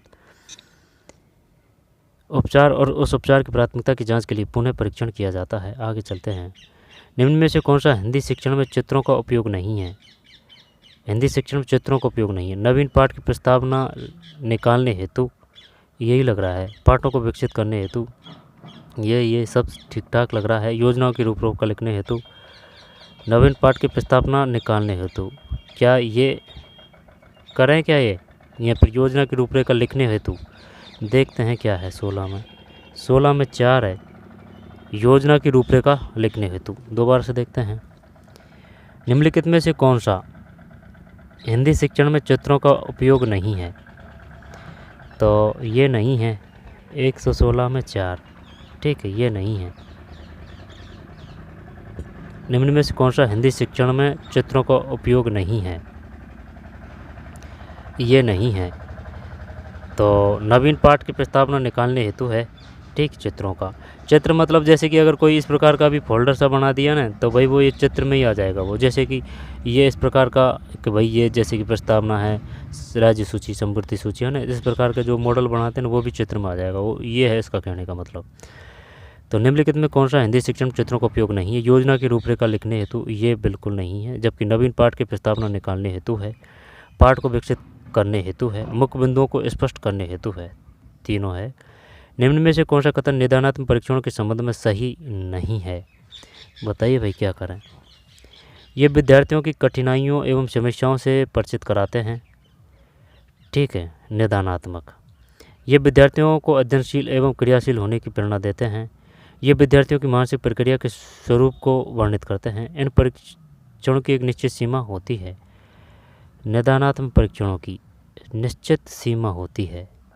ये कुछ समझ में नहीं आ रही है बात, और बात तो सब ठीक लग रही है। चल इसको ही कर देते हैं 4, 117 में 4, ये 117 में 4, ठीक है। दोबारा से देखते हैं, ये हटा दिया। निदानात्मक परीक्षण के संबंध में सही नहीं है। ये विद्यार्थियों की कठिनाई, इस नहीं को हटा देते हैं तो सही है। ये विद्यार्थियों की कठिनाइयों एवं समस्याओं से परिचित कराते हैं। ये विद्यार्थियों को अध्ययनशील एवं क्रियाशील होने की प्रेरणा देते हैं। ये विद्यार्थियों की मानसिक प्रक्रिया के स्वरूप को वर्णित करते हैं। आगे चलते हैं 17 के बाद में 18। सतत एवं समग्र मूल्यांकन के अंतर्गत निम्न में कौन सी रचनात्मक मूल्यांकन की विशेषता नहीं है? सतत एवं समग्र, CCE, क्या इसमें ही आएगा? के अंतर्गत निम्न में कौन सी रचनात्मक मूल्यांकन की विशेषता नहीं है? कार्यक्रम उत्पादन की सातत्यता, पृष्ठपोषण द्वारा पुनरीक्षण, संवर्धन तथा सुधार, शैक्षिक उत्पादन की सफलता की सीमा का मूल्यांकन, शैक्षिक कार्यक्रम के विकास की प्रक्रिया से संबंध। सतत एवं समग्र मूल्यांकन के अंतर्गत निम्नलिखित कौन सी रचनात्मक मूल्यांकन की विशेषता नहीं है? बताइए भाई, क्या करें? आंसर देख के तो निकल लेंगे, लेकिन ये पता भी तो होना चाहिए ना। कार्यक्रम उत्पादन की सातत्यता, सतत एवं समग्र मूल्यांकन के अंतर्गत CCE, निम्नलिखित में से कौन सी रचनात्मक मूल्यांकन की विशेषता नहीं है? कार्यक्रम उत्पादन की सातत्यता, पृष्ठपोषण तथा पुनरीक्षण, संवर्धन तथा सुधार, शैक्षिक उत्पादन की सफलता की सीमा का मूल्यांकन, शैक्षिक कार्यक्रम विकास की प्रक्रिया से संबंध। और तो ठीक ठाक लग रहा है, लेकिन ये कुछ जम नहीं रहा है। 118 में 3 है भाई, गलत है पढ़ा ना, 3 है इसमें। ये नहीं है। कार्यक्रम उत्पादन की सातत्यता, पृष्ठपोषण द्वारा पुनरीक्षण, संवर्धन तथा सुधार, शैक्षिक कार्यक्रम विकास की प्रक्रिया से संबंध। आगे चलते हैं। मूल्यांकन हेतु वस्तुनिष्ठ प्रश्न का गुण है। मूल्यांकन हेतु वस्तुनिष्ठता का यही तो है, वैधता, वस्तुनिष्ठता, व्यापकता, विश्वसनीयता, है ना, ता ही आएगा लास्ट में। मूल्यांकन हेतु वो रीट के लिए पढ़ी थी, है ना, तो इस वजह से ये हिंदी की शिक्षण विधि याद है। अब ये हटा दिया, अब ये सिस्टम हो गया डायरेक्ट, ठीक है। ये जो वो 10 ही क्वेश्चन आते हैं अब, है ना, इस वजह से है ये हिंदी की शिक्षण विधियाँ। पहले आती थी आर्ट एट रीट वगैरह इनमें आती थी। मूल्यांकन हेतु वस्तुनिष्ठ प्रश्न का गुण है अभिव्यक्ति की योग्यता का मूल्यांकन, प्रश्न निर्माण में सरलता, प्रामाणिकता में भेदता, विचार संगठन संभव। ये समझ में नहीं आ रही है बात, ये सब चीज़ें कर देते हैं 119 में। हाँ ये आ गया ना फिर, ये लुभाव ने ऑप्शन ने फंसा दिया। ये है इसमें प्रामाणिकता और वैधता, वस्तुनिष्ठता, व्यापकता, विश्वसनीयता। ठीक है, ताता ही आएगा लास्ट में। मूल्यांकन हेतु वस्तुनिष्ठ प्रश्न का गुण है प्रामाणिकता एवं वैधता। विद्यार्थियों को स्वयं अपने नेत्रों से देखकर ज्ञान एवं अनुभव प्राप्त करने में सहायक अनुदेशनात्मक दृश्य सामग्री का साधन है। दोबारा से देखते हैं। विद्यार्थियों को स्वयं अपने नेत्रों से देखकर ज्ञान एवं अनुभव प्राप्त करने में सहायक अनुदेशनात्मक दृश्य सामग्री का साधन है। दृश्य की बात कर रहा है भाई। वास्तविक पदार्थ रेडियो तो सुनने की बात आ जाएगा। नाटक, चलचित्र एवं चल, ठीक है। ग्रामोफोन, ये सुनने की बात है। प्रतिरूप, रेखा चित्र एवं चित्र, यही लग रहा है ना, इसको तो भूल जा। और ये ग्रामोफोन की भूल जा। ऑडियो की बात है ना, नेत्रों की बात कर रहा है। नेत्रों से देखकर अनुभव प्राप्त करने में सहायक। वास्तविक पदार्थ रेडियो नहीं आएगा। नाटक, चलचित्र एवं चित्र, नाटक, चलचित्र यानी कि डॉक्यूमेंट्री फिल्म बोलते हैं इसको, चलचित्र को। अब ये प्रतिरूप है और ये रेखा चित्र है और ये चित्र है। अब यहाँ 2 कर या 4 कर, अब इसमें चक्कर पड़ रहा है। चलचित्र, रेखा चित्र, स्वयं अपने नेत्रों से देख कर, तो चल 2 करते हैं। 120 गलत है भाई, 4 ही है इसमें। प्रतिरूप, रेखा चित्र एवं चित्र। विद्यार्थियों को स्वयं अपने नेत्रों से देखकर ज्ञान एवं अनुभव प्राप्त करने में सहायक अनुदेशनात्मक दृश्य सामग्री का साधन है। प्रतिरूप यानी कि मॉडल, रेखा चित्र एवं चित्र। 20 में 4, 21। निम्नलिखित में गलत विवरण है। अव्याकरण है भाई, है ना, अव्याकरण। निम्नलिखित में गलत विवरण है, नहीं पड़ेगी पार। उच्चारण के अनुसार स्वरों के 2 भेद, अनुनासिक और निरुनासिक, गलत विवरण है। अनुनासिक और निरुनासिक यही होना चाहिए, सानुनासिक क्या दे दिया इसने, गलत विवरण है। कुछ स्वर अल्पप्राण और कुछ महाप्राण है, ये तो ठीक है। वर्गीय पंचम व्यंजन डे, जय, ण, ने, में अनुनासिक अल्पप्राण है। डे, ण, ने, में। सभी वर्गों के द्वितीय चतुर्थ वर्ण महाप्राण, ये तो सब ठीक लग रहा है। ये इसको देखते हैं। 121 में नहीं, 2 है भाई आंसर। 2 का मतलब ये है। गलत विवरण है 21 में 2, तो इसको हटा देते हैं। उच्चारण के अनुसार स्वरों के 2 भेद हैं। सानुनासिक ही है ये, सानुनासिक, निरुनासिक। उच्चारण के अनुसार स्वरों के 2 भेद हैं।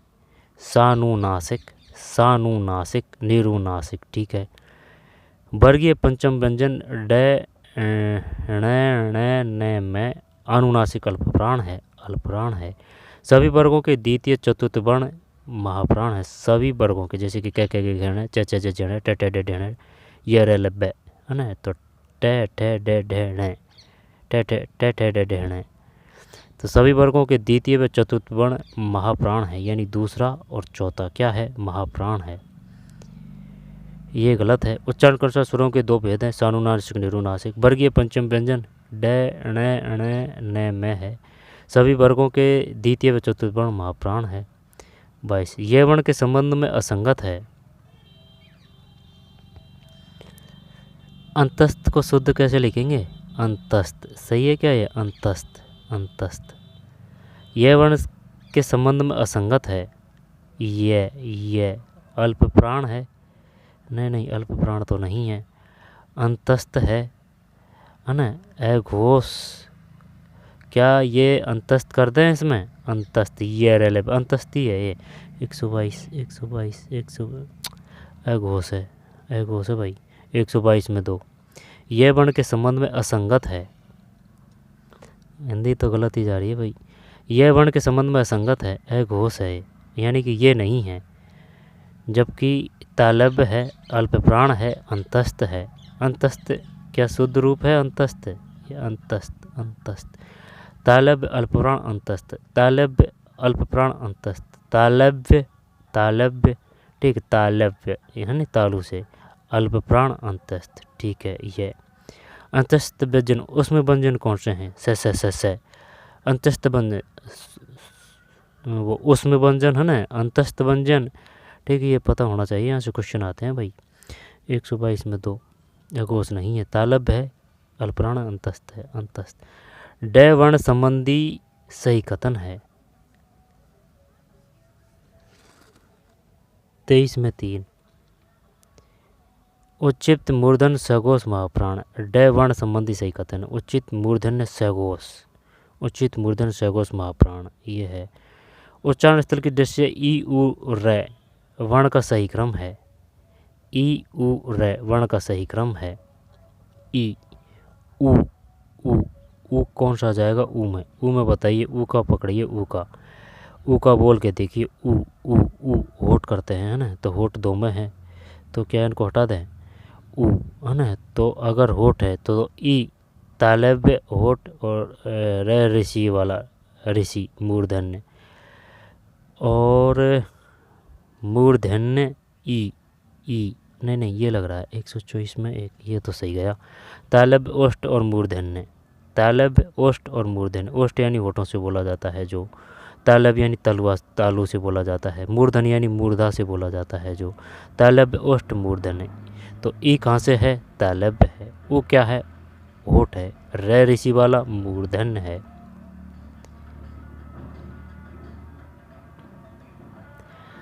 तत्सम तद्भव का कौन सा युग्म गलत है बताइए। तत्सम मतलब संस्कृत वाले, तद्भव मतलब जो शुद्ध देसी भाषा अपने है ना हिंदी में होने को तो वो संस्कृत से ही है, लेकिन अपने हिंदी में काम में लेते हैं, वो अपने देसी भाषा देसी जैसे शब्द लगते हैं। ठीक है, तो बताइए भाई तत्सम तद्भव का कौन सा युग्म गलत है। सुकर सुअर श्रृंग श्रृंग, हस्त हाथी बंश, ये तो सही लग रहा है ना, और ये भी सही लग रहा है। अब यहाँ तो बंश और बांस देख, यहाँ पर श्रृंग और सींग, श्रृंग सींग, ये तो फिर भी ठीक लग रहा है। बंश बांस, ये देखते हैं 125 में, नहीं 3 है यार, इसमें तो 3 है भाई। 125 में 3, कौन सा युग्म गलत है, ये गलत है। अच्छा, सुकर का तद्भव है सुअर, सुकर का सुअर, और श्रृंग का सींग, ये तो ठीक है ना, श्रृंग का सींग। और वंश का वांस है, नहीं वो वाली बात तो सही है, लेकिन ये पता भी तो होना चाहिए कि भाई जैसे कि अर्थवाड़े सही अर्थवाड़े हो, जैसे कि वंश का वांस हो। ठीक है, वो किसी प्रकार से भी दे सकता है लुभावनी ऑप्शन। तो सुकर सुअर है, श्रृंग सींग है, सुकर सुअर, ऊ की मात्रा बड़ी है, सुकर सुअर श्रृंग सींग, वंश बांस है। सुकर सुअर श्रृंग सींग वंश बांस है। हस्त फंसा दिया इसने, हस्त, अरे ये हस्त हाथ है भैया, आई बात समझ में। अगर ये हस्ती देता ना तो फिर करते कुछ बात, हाँ जल्दीबाजी में। ये हाथ है, ये हस्त हाथ है, ये हस्ती अगर देता ना हस्ती तो फिर हाथी हो जाता। ठीक फंसा दिया इसने, अपन को ही फंसा दिया। सुकर सुअर है ना जल्दीबाजी में, और ये जल्दीबाजी का फायदा भी उठाया है इसने। हस्ती का हाथी होता, हस्ती का हाथी होता, हस्त का हाथ है। सुकर सुअर श्रृंग सींग वंश बांस। निम्नलिखित किस बगल के सभी शब्द तद्भव है यानी देसी, तो कौन सा करें। चचु तिक्त इसको तो भूल जा, नक्षत्र पक्षी इसको भी भूल जा, कपास कपूर गोखरू ये सही लग रहा है, घट गोपाल घट और हरदी। चलिए करते हैं 126 तेरे की 3 है भाई, 126 में 3 है। 126 में 3 का मतलब कपास कपूर और गोख, ये कपूर ने दिमाग खराब कर दिया। कपूर कपास कपूर और गोखरू। निम्नलिखित में किस विकल्प के सभी शब्द तद्भव है। तद्भव यानी कि होने तो वो संस्कृत, तत्सम मतलब जो संस्कृत से आए हुए शब्द हैं ना उनको तत्सम बोलते हैं। अब संस्कृत का ही जो रूप है ना उनको तद्भव बोलते हैं अपनी देसी भाषा में। ठीक है, लेकिन कभी कभी बार जो शब्द है ना वो होते तो तद्भव में, लेकिन लगते वो तत्सम जैसे हैं। कपास कपूर और गोखरू, कपास कपूर और गोखरू। आगे 126 में 3। 27 किस विकल्प में सभी शब्द विदेशी मूल के हैं।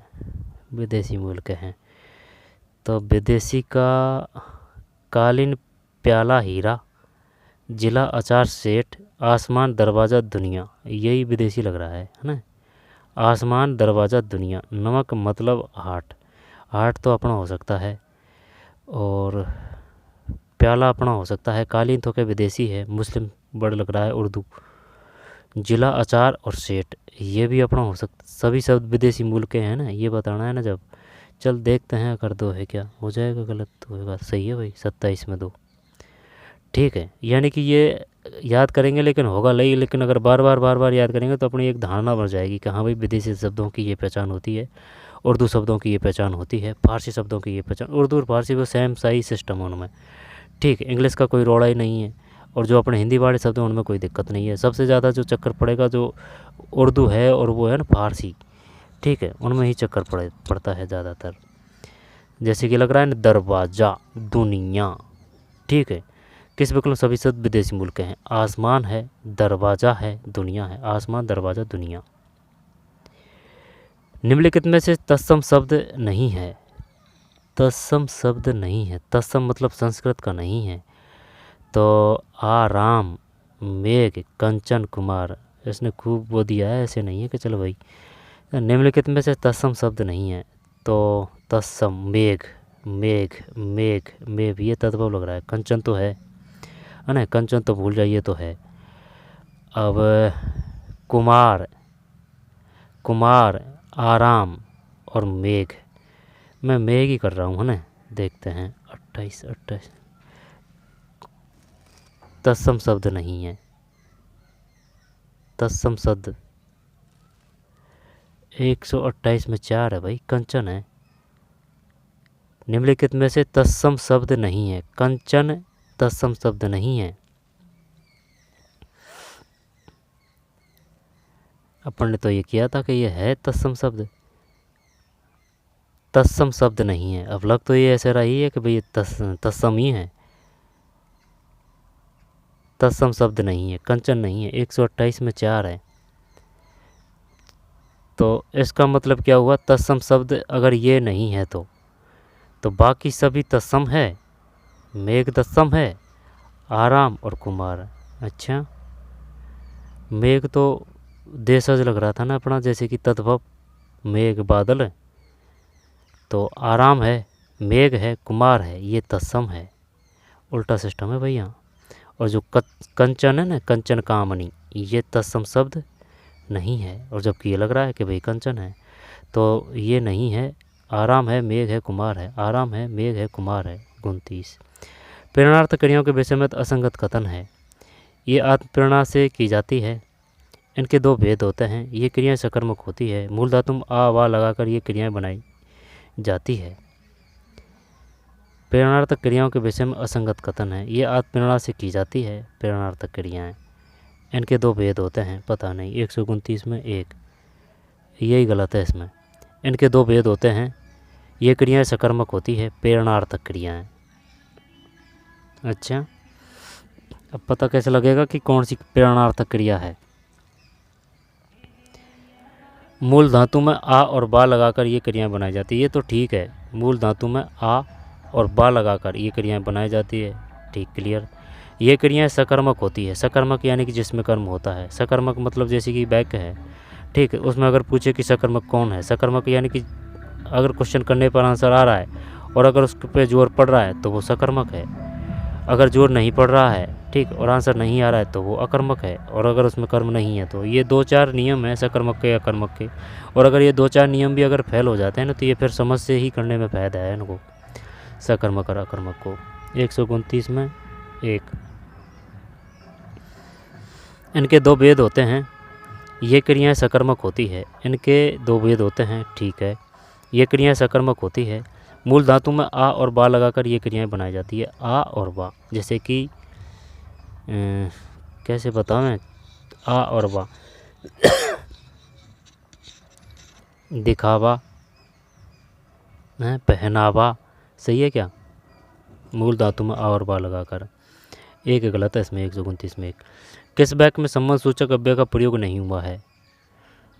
अब किस वाक्य में संबंध सूचक अव्यय का प्रयोग नहीं हुआ है। 30 में ये नहीं है भाई। किस वाक्य में संबंध सूचक अव्यय का प्रयोग नहीं हुआ है, तो 30 में 3। यह काम स्कूल जाने से पहले करना चाहिए। परीक्षा में उत्तीर्ण होने के लिए कठोर परिश्रम करना पड़ता है। उसे फिल्म देखने की अपेक्षा घूमना पसंद है। ठीक है, तो किस वाक्य में संबंध सूचक अव्यय का प्रयोग नहीं हुआ है? नहीं हुआ है, नहीं हुआ है। तो 30, तो 30 में 3 है, तो 30 में 3 है ना, तो ये हटा दिया अपन ने। किस वाक्य में संबंध सूचक अव्यय का प्रयोग नहीं हुआ है? अव्यय, अव्यय, अव्यय मतलब जो जिसमें किसी प्रकार का चेंज नहीं हो सकता, ठीक है ना, उसको बोलते हैं अव्यय। जैसे कि या, सही है क्या? एव, ये अव्यय तो है, हैं? और को क्या बोलेगा तू? अव्यय तो बोलेंगे और को, ठीक है, तो ये हटा दिया। संबंध सूचक अव्यय का प्रयोग नहीं हुआ है, जबकि हुआ है। यह काम स्कूल जाने से पहले करना चाहिए। परीक्षा में उत्तीर्ण होने के लिए कठोर परिश्रम करना पड़ता है। उसे फिल्म देखने की अपेक्षा घूमना पसंद है। ठीक है, वो बात तो, लेकिन अगर उसने ये पूछ लेता और ये वाक्य दे देता कि बताइए उसे फिल्म देखने की अपेक्षा घूमना पसंद है, कौन सा अव्यय है? खेल खत्म था भाई। यह काम स्कूल जाने से पहले करना चाहिए, संबंध सूचक अव्यय है इसमें। परीक्षा उत्तीर्ण होने के लिए कठोर परिश्रम करना पड़ता है, संबंध सूचक अव्यय, संबंध, ठीक है ना भाई, संबंध होना है। परीक्षा उत्तीर्ण होने के लिए कठोर परिश्रम। उसे फिल्म देखने की, यानी कि संबंध हो रहा है, फिल्म देखने की अपेक्षा घूमना पसंद है, यहाँ शॉर्ट रूप में है। और जो छोटी होती है वो किस प्रकार की क्रिया होती है? उनको बोलते हैं अकर्मक बोलते हैं उनको। सही है क्या? कर्मक, यहाँ पर सकर्मक, सकर्मक। जो छोटा रूप होता है ना उसको क्या बोलते हैं? सकर्मक बोलते हैं या कर्मक बोलते हैं? देख लेंगे, आगे चलते हैं। 130 में 3 है, ये हटा दिए भाई, नौकर यहाँ रहता है, ठीक है। संज्ञा शब्दों के संबंध में असंगत कथन है, पता नहीं है ना, देख ही लेते हैं। संज्ञा शब्दों के संबंध में असंगत कथन है, वैसे करने की कोशिश कीजिए। क्या करेंगे अब इसमें? संज्ञा शब्दों के संबंध में व्यक्तिवाचक संज्ञा अनेक बार जातिगत संज्ञा के रूप में परिवर्तित होती है। कई बार जातिवाचक संज्ञा का प्रयोग व्यक्तिवाचक संज्ञा के रूप में होता है। संज्ञा शब्दों में केवल 2 ही कारणों, लिंग और वचन से विकार होता है, अन्य किसी कारण से नहीं होता। 31 में 3 है, 3 का मतलब ये है इसमें। 131 में 3 है, असंगत कथन है, ये गलत है। इसमें व्यक्तिवाचक संज्ञा अनेक बार जातिवाचक संज्ञा के रूप में परिवर्तित होती है, सही है। जैसे कि जाट, ठीक है। और अगर नाम दे दिया जैसे कि महेंद्र जाट, तो महेंद्र वो तो हो गया क्या? व्यक्तिवाचक, ठीक है। और सिर्फ जाट जाट ही है तो वो क्या है? जातिवाचक, ठीक है। जैसे कि नीम, या फिर महेंद्र के घर का नीम, तो महेंद्र के घर का नीम वो तो हो जाएगा व्यक्तिवाचक, और नीम नीम वो हो जाएगा जातिवाचक। व्यक्तिवाचक संज्ञा अनेक बार जातिवाचक संज्ञा के रूप में परिवर्तित होती है। व्यक्तिवाचक संज्ञा अनेक बार, ठीक है, व्यक्तिवाचक संज्ञा अनेक बार जातिवाचक संज्ञा के रूप में परिवर्तित होती है, ठीक है। कई बार जातिवाचक संज्ञा का प्रयोग व्यक्तिवाचक संज्ञा के रूप में होता है। कई बार जातिवाचक संज्ञा का प्रयोग, जातिवाचक संज्ञा का प्रयोग व्यक्तिवाचक संज्ञा के रूप में होता है। कई बार जातिवाचक संज्ञा का प्रयोग व्यक्तिवाचक संज्ञा के रूप में होता है, ठीक है। 3 नहीं है इसमें, 131 में 3 नहीं है। भाववाचक संज्ञाएं क्रियाएं विशेषण आदि शब्दों से बनाई जाती है। दोबारा से देखते हैं, 3 हटा दिया भाई। व्यक्तिवाचक संज्ञा अनेक बार जातिवाचक संज्ञा के रूप में परिवर्तित होती है, ठीक है। कई बार जातिवाचक संज्ञा का प्रयोग व्यक्तिवाचक संज्ञा के रूप में होता है। जातिवाचक संज्ञा का प्रयोग, जातिवाचक संज्ञा का प्रयोग व्यक्तिवाचक संज्ञा के रूप में होता है, ठीक है, कोई दिक्कत नहीं, एक जैसी ही बात है। भाववाचक संज्ञाएं क्रिया विशेषण आदि शब्दों से बनाई जाती है। क्रिया विशेषण और शब्दों से, अच्छा ध्यान रखेंगे बात भाई, बात भाववाचक की बात है। क्रिया से, विशेषण से और शब्दों से बनाई जाती है, ठीक। 31 के बाद में 32, निम्न में किस विकल्प के सभी शब्द स्त्रीलिंग है? स्त्रीलिंग का तो अपन ने तोड़ कर रखा है, जैसे कि उसके लास्ट में प्रयोग करके देख लिए, होता और होती। सरकार होती है, होती है। दौड़ होती है या फिर होता है? दौड़ होती है।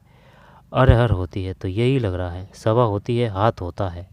ना, हाथ होता है, होता होती का प्रयोग करना, कचनार होती है, हाथ होता है, तो एक है 132 में सही है। ठीक, ये तो एकदम रामबाण है। स्त्रीलिंग और ये जो पुरुषवाचक स्त्रीलिंग पुल्लिंग शब्दों की बात है ना, तो वो तो होता होती लगा के प्रयोग करके देख लीजिए, चल जाएगा पता। सरकार, दौड़ और अरहर, ये क्या है? स्त्रीलिंग है। निम्नलिखित में किस विकल्प के सभी शब्द बहुधा बहुवचन में ही प्रयुक्त होते हैं? निम्नलिखित किस विकल्प के सभी शब्द बहुधा बहुवचन में ही प्रयुक्त? एक तो आंसू है, एक तो आंसू है, आंसू आंसू आंसू आंसू, एक तो आंसू है। एक पानी है, पानी, हवा, पानी, हवा, वायु, सही है क्या? आंसू। तो बताइए भाई, समाचार भी यही बात है, बहुवचन में ही प्रयुक्त हो। पक्षी और टोपी, भाग्य, भाग्य तो एक वचन हो जाएगा। मुनि, लकड़ी, लोग, होश, घोड़ा, नहीं घोड़ा नहीं, यही देखते हैं। 133 एक 3 है यार। प्राण, दाम और दर्शन है ये। प्राण के उसके प्राण निकल गए, उन दो के प्राण निकल गए हैं, या फिर दादी के प्राण निकल गए। हाँ तो ठीक है भाई, प्राण बहुवचन है। इसके दाम क्या है? 10 किलो चीनी के दाम क्या है? 1 किलो चीनी के दाम क्या है ना? तो दोनों में प्रयोग करके भी देख रहे हैं तो वही बात आ रही है, बहुवचन है, कोई चेंज नहीं है। प्राण, दाम और दर्शन, भगवान ने दर्शन दिए, ठीक है, 2 भगवानों के दर्शन किए महामन ने, हाँ तो वो दर्शन ही आएगा। तो प्राण, दाम, दर्शन, प्राण, दाम, दर्शन, प्राण, दाम, दर्शन, प्राण, दाम, दर्शन, प्राण, दाम, दर्शन। आगे चलते हैं। किस बैंक में संप्रदान कारक, संप्रदान यानी देने के लिए, कर्ता ने कर्म को करण से द्वारा संप्रदान के लिए अपदान से अलग होने के अर्थ में अधिकरण में पर भी संबोधन ही अरे ओ। तो कर्ता ने ठीक, कर्ता ने कर्म को कर्ता ने कर्म को करण से द्वारा के अर्थ में, से द्वारा करते हैं, कर्ता ने कर्म को करण से द्वारा के अर्थ में, कर्ता ने कर्म को करण से द्वारा के अर्थ में, संप्रदान के लिए के अर्थ में, ठीक है, अधिकरण में पर भी संबोधन अलग हो, अपदान अलग होने के अर्थ में। संप्रदान कारक है। ईश्वर ने सुनने को 2 कान दिए हैं, सुनने के लिए कान, ठीक है। हमने शेर को देखा, है ना, को आ रहा है ना, कर्ता ने कर्म को, मालिक ने नौकर को, लड़का किसी को, हाँ ये आ रहा है, ठीक। 134 में एक सही है। ईश्वर ने सुनने को कान दिए, और जैसे कि पेड़ से पत्ता गिर गया तो वो अपादान है, ठीक है, और पेड़ पे मोर बैठी है तो वो संप्रदान है। किस वाक्य में रीति वाचक क्रिया विशेषण का प्रयोग हुआ है? किस वाक्य में रीतिवाचक क्रिया विशेषण का प्रयोग हुआ है? बताइए भाई क्या आएगा किस वाक्य में?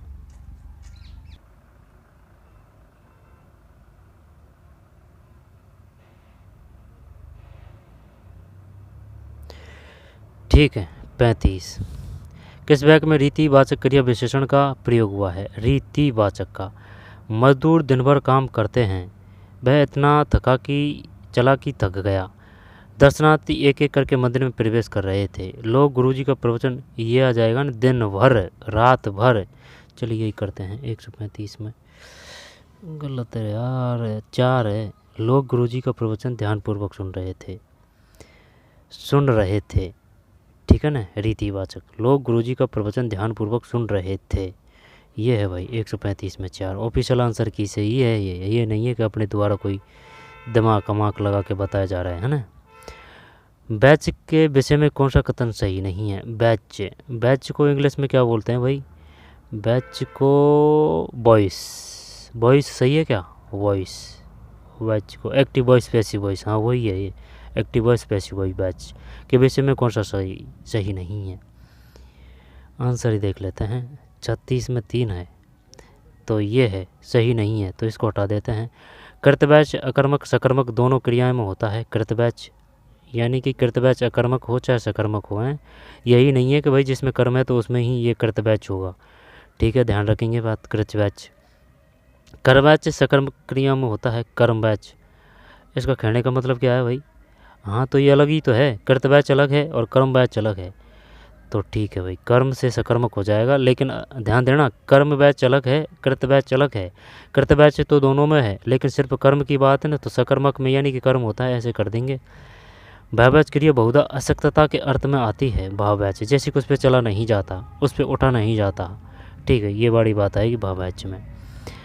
तो ये 36 में 3 को हटा देते हैं।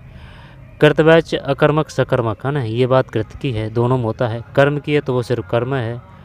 भाववाच्य क्रिया बहुधा असक्तता के बीच में आती है, असक्तता के अर्थ में आती है। आगे चलते हैं।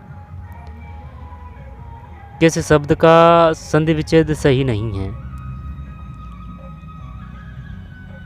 किस शब्द का संधि विच्छेद सही नहीं है? बताइए भाई, क्या करें?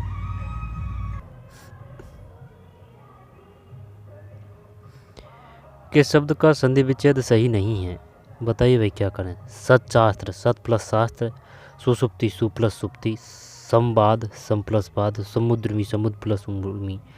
ये तो सही लग रहा है। संवाद, सुसुप्ति, सु प्लस सुप्ति, ये जचरी नहीं है बात, है ना। ये सेम तो सेम नहीं आएगा, बिल्कुल नहीं आएगा। ये सु जरूर आ सकता था, है ना। तो 2 ही करते हैं। 100 से 4 है भाई, है ना, 4 है।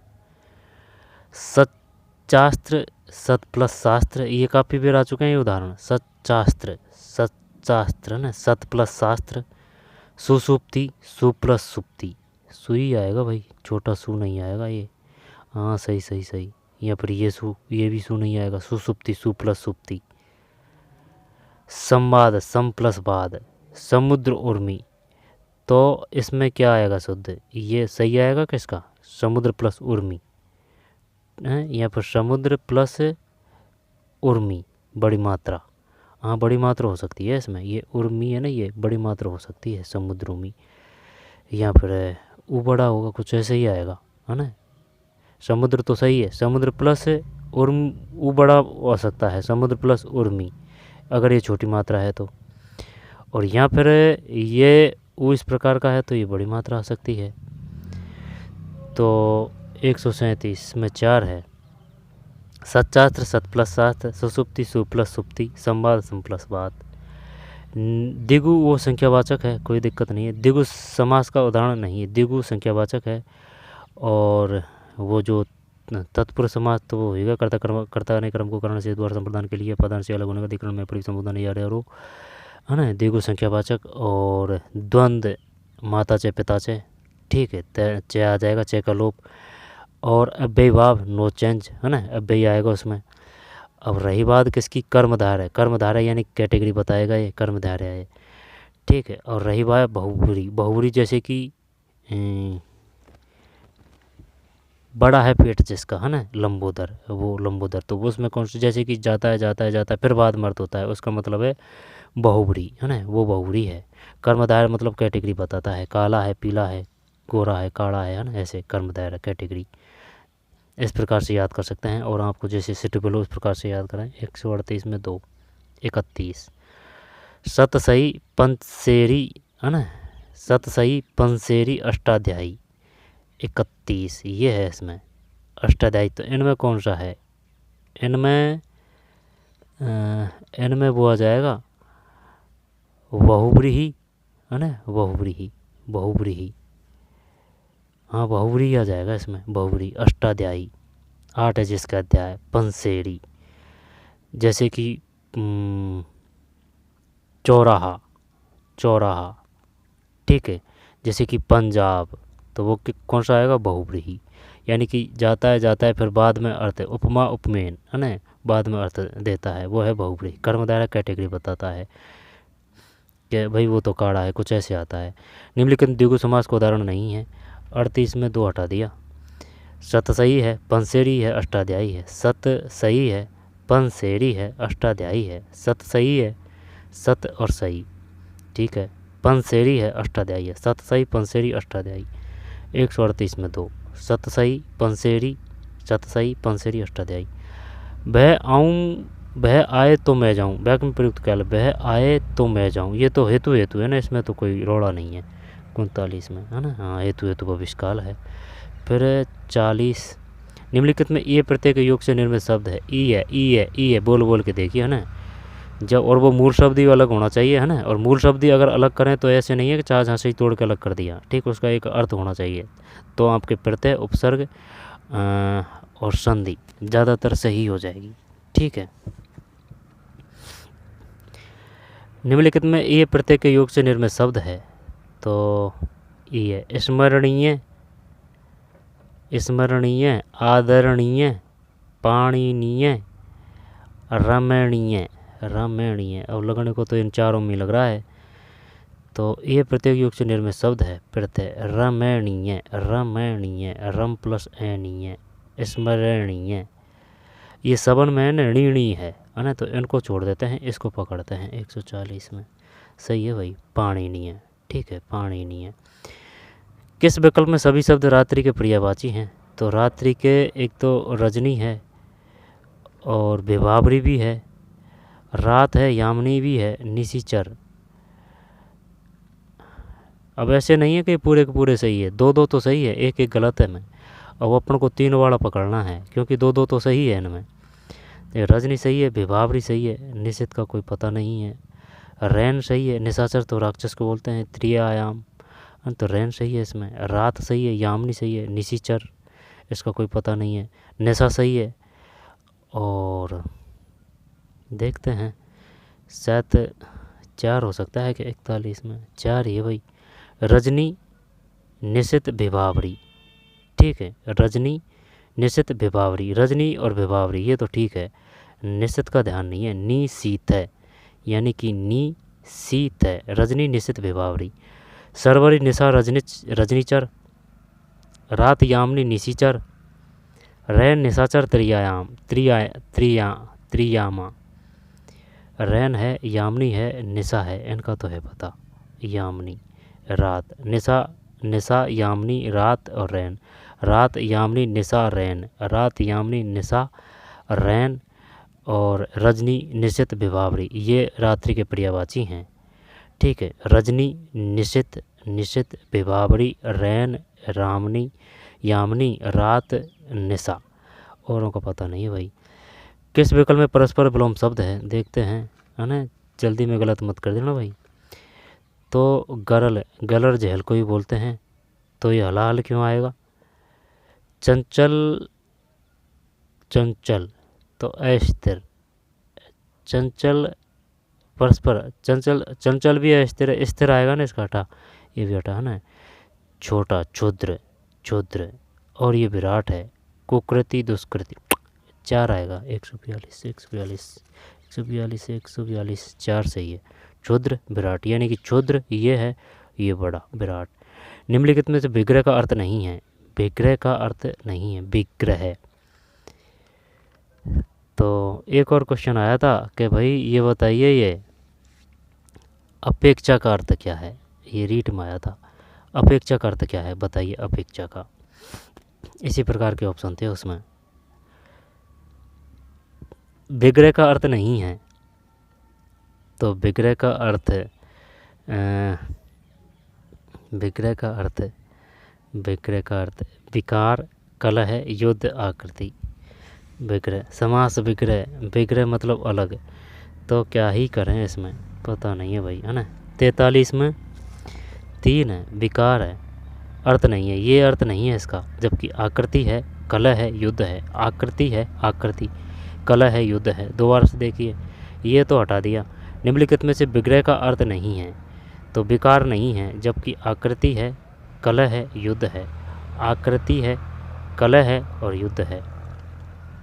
143 में 3, आकृति है, कलह है और युद्ध है। निम्नलिखित में से विग्रह का अर्थ नहीं है, जब विग्रह का अर्थ ये नहीं है, है ना, जबकि आकृति है, जैसे कि कोई आकृति, ये आकृति है ना, आकृति, कलह है और युद्ध है, आकृति, कलह है, युद्ध, आकृति, कलह, युद्ध, आकृति, कलह, युद्ध। किस शब्द में सर्वाधिक उपसर्ग है? यानी कि जो बड़ा शब्द है ना, उसमें ज़्यादातर ही उपसर्ग होंगे भाई। तो दुस्साहसी, अलौकिकता, दुर्व्यवहार, अत्याधुनिक, ये लग रहा है ना, देखते हैं दिखाना। 44, 44, 44 गलत, ये है दुर्व्यवहार है, ये है, इसमें है भाई सर्वाधिक उपसर्ग, अत्याधुनिक, दुस्साहसी, अलौकिकता, दुर्व्यवहार है। 44 के बाद में 45, अपने कुल का सबसे श्रेष्ठ या प्रतिष्ठित व्यक्ति के लिए सार्थक कुल है, ये तो कुलीन आ जाएगा। सबसे श्रेष्ठ या प्रतिष्ठित व्यक्ति, कुलागार, कुलकानी, कुलकेतु, कुलंजन। 45 में 4 है, कुल केतु, कुल केतु। निम्नलिखित में वाक्य रचना पदक्रम की दृष्टि से असंगत कथन है, 46 में 3 है, यानी कि द्विकर्म क्रिया में मुख्य कर्म पहले और गौण कर्म पीछे आते हैं। तो ऐसे करिए भाई, ये जो 46 है ना, इसको तो भूल जाइए, और बाकी के हैं ना उनको याद कर लीजिए। वाक्य रचना में पदक्रम की दृष्टि से असंगत कथन है। समानाधिकरण शब्द मुख्य शब्द के पीछे आता है, पिछले शब्द में विभक्ति का प्रयोग होता है। प्रश्नवाचक क्रिया विशेषण और सर्वनाम अवधारणा के लिए मुख्य क्रिया और सहायक क्रिया के बीच में ही आ सकते हैं। समझ में नहीं आई बात, दोबारा से लेते हैं। निम्नलिखित में वाक्य रचना में पदक्रम की दृष्टि से असंगत कथन है। समानाधिकरण शब्द मुख्य शब्द के पीछे आता है और पिछले शब्द में विभक्ति का प्रयोग होता है। प्रश्नवाचक क्रिया विशेषण और सर्वनाम अवधारणा के लिए मुख्य क्रिया और सहायक क्रियाओं के बीच में भी आ सकते हैं।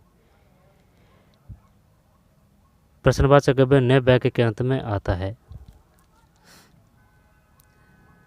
वाक्य रचना पद क्रम की दृष्टि से असंगत कथन व्याकरण है, इसमें कौन सा गलत है वो देखना था भाई। निम्नलिखित में किस विकल्प में समश्रुत भिन्नार्थ शब्दों का अर्थ संगत नहीं है? मतलब समश्रुत भिन्नार्थ शब्दों का अर्थ संगत नहीं है। 47 में 1 ये नहीं है।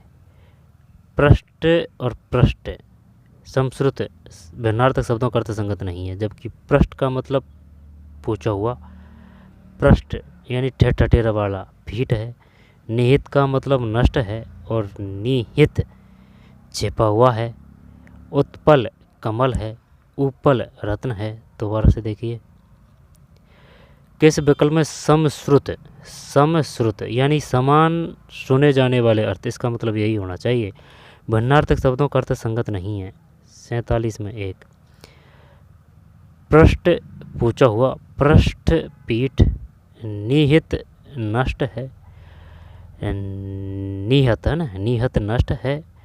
पृष्ठ का पूछा हुआ है, ठीक है, पृष्ठ है का पीठ है, निहत नष्ट है, निहत है ना, मात्रा नहीं है में, निहत का नष्ट है, निहित का छिपा हुआ है कि वो तो उसमें निहित है, ठीक है, यानी भगवान सब में निहित है।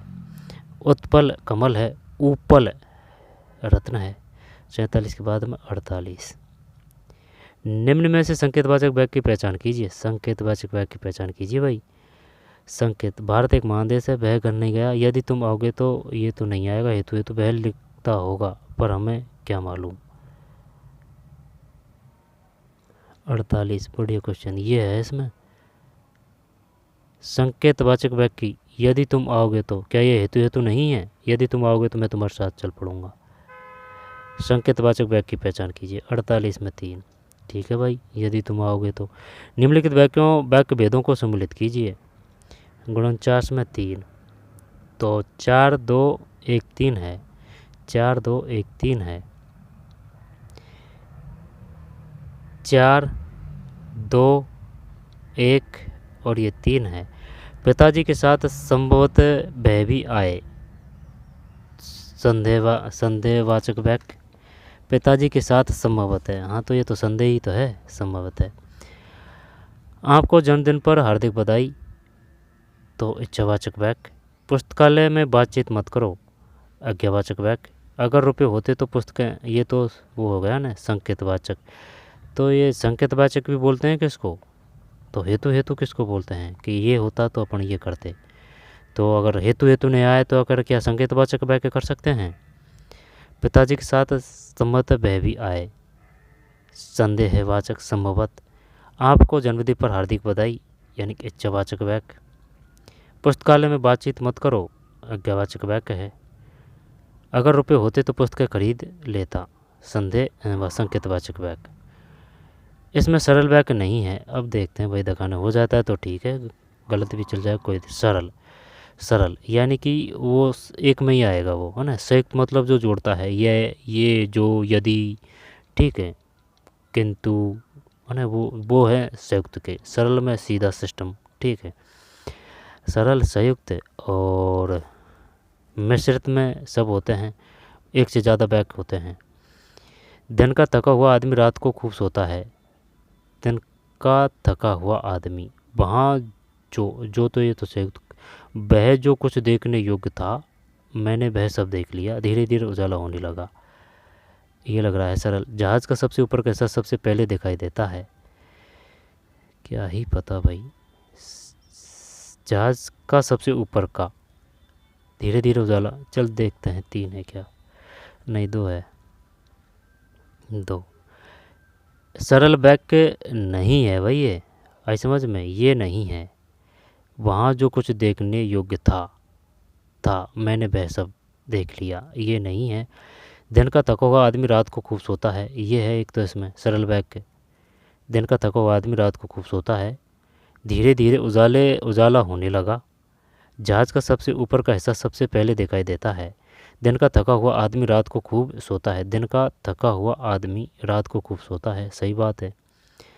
धीरे धीरे उजाला होने लगा, ठीक है। इनमें यदि परंतु इस प्रकार के शब्द थोड़ी जुड़े हुए हैं, सीधा सट डायरेक्ट है, एक ही अर्थ आ रहा है, मिश्रित वाक्य में नहीं, संयुक्त भी नहीं है।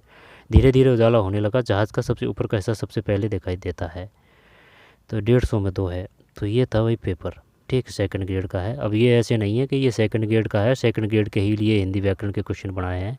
ये कहीं भी किसी प्रकार की किसी भी स्तर के एग्जाम है उसमें ये क्वेश्चन आ सकते हैं, अगर वो आपके सिलेबस में हिंदी व्याकरण है तो, ठीक है। ग्रेड पे मत जाना कि भाई 4th ग्रेड है, 3rd ग्रेड है, समझ में, किसमें किसी प्रकार के आ सकते हैं, ये है बात। क्योंकि क्वेश्चन का स्तर वही है, चाहे 4th ग्रेड हो, चाहे 1st ग्रेड हो, चाहे 2nd ग्रेड हो। तो चलिए मिलते हैं कोई और पेपर में। ये 2nd ग्रेड हिंदी का था, तो मिलते हैं कोई और पेपर में। धन्यवाद।